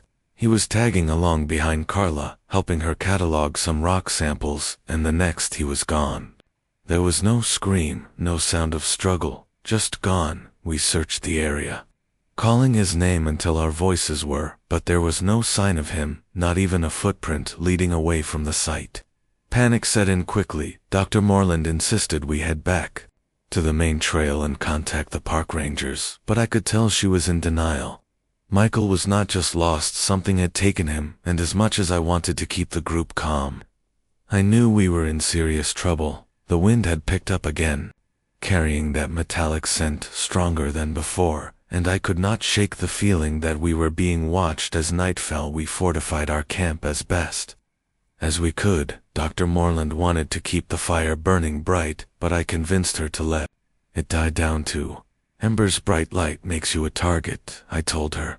Carla was pale and shaking, muttering something about how Michael's disappearance was her fault because she had asked him to grab her notebook. I tried to reassure her, but the words felt hollow. Sometime after midnight, it happened. A sound broke the silence, low and guttural, like the rumble of a massive engine revving up. I grabbed the only weapon I had, a rusty hatchet I kept strapped to my pack, and motioned for the others to stay quiet. The noise came again, closer this time, accompanied by the sound of heavy footsteps crunching on loose rock. Carla whimpered, and Dr. Moreland clamped a hand over her mouth. Then we saw it. The thing stepped into the dim glow of the dying fire, and my brain struggled to make sense of what I was looking at. It was tall, easily 7 feet, and covered in matted fur that looked like it had been singed in places. Its limbs were too long, ending in hands, not paws, with curved claws that gleamed like knives. Its head was wolf-like, but the muzzle was shorter, and the teeth, God, the teeth were jagged and uneven like shards of broken glass. It moved with an unnatural fluidity, like every joint in its body was double-hinged. Dr. Moreland tried to bolt. She made it 3 steps before the thing lunged and swiped at her with one massive arm. She went down hard, her body twisting in a way that made it clear she would not be getting back up. Carla screamed, and the creature's head snapped toward her, its mouth splitting into what I can only describe as a grin. It leaped toward her, but I charged, swinging the hatchet with every ounce of strength I had. The blade connected with its shoulder, and it howled, a sound that made my eardrums feel like they were going to burst. To my surprise, the thing stumbled back, clutching at the wound. It was not invincible, but it was fast, too fast. It lashed out, and I felt its claws rake across my side. The pain was blinding, but adrenaline kept me moving. I yelled for Carla to run, and she did, disappearing into the darkness. I just hoped she had the sense to head toward the main trail. The next few minutes were a blur of chaos. The creature and I circled each other, each waiting for the other to make a move. I swung the hatchet again, aiming for its head, but it ducked and lunged, knocking me to the ground. Its weight was crushing, and its breath reeked of decay. I thought that was it for me, but then there was a loud crack, a gunshot, and the creature reared back, snarling in pain. Carla had found my emergency flare gun in my pack and fired it straight into the thing's torso. The creature scrambled away, disappearing into the shadows as the flare burned bright. I struggled to my feet, clutching my bleeding side, and grabbed Carla by the arm. We did not stop running until we reached the ranger station at dawn. By then, I was barely conscious, and Carla was incoherent. The rangers found Dr. Moreland's body where we left it, but there was no sign of Michael or the creature. They wrote it off as a tragic animal attack, probably a bear, but I know what I saw later. I did some digging and found scattered reports of similar incidents in the area, dating back decades. Stories of strange creatures, mutilated livestock, and hikers who never came back. I do not know what that thing was, but it was hunting us.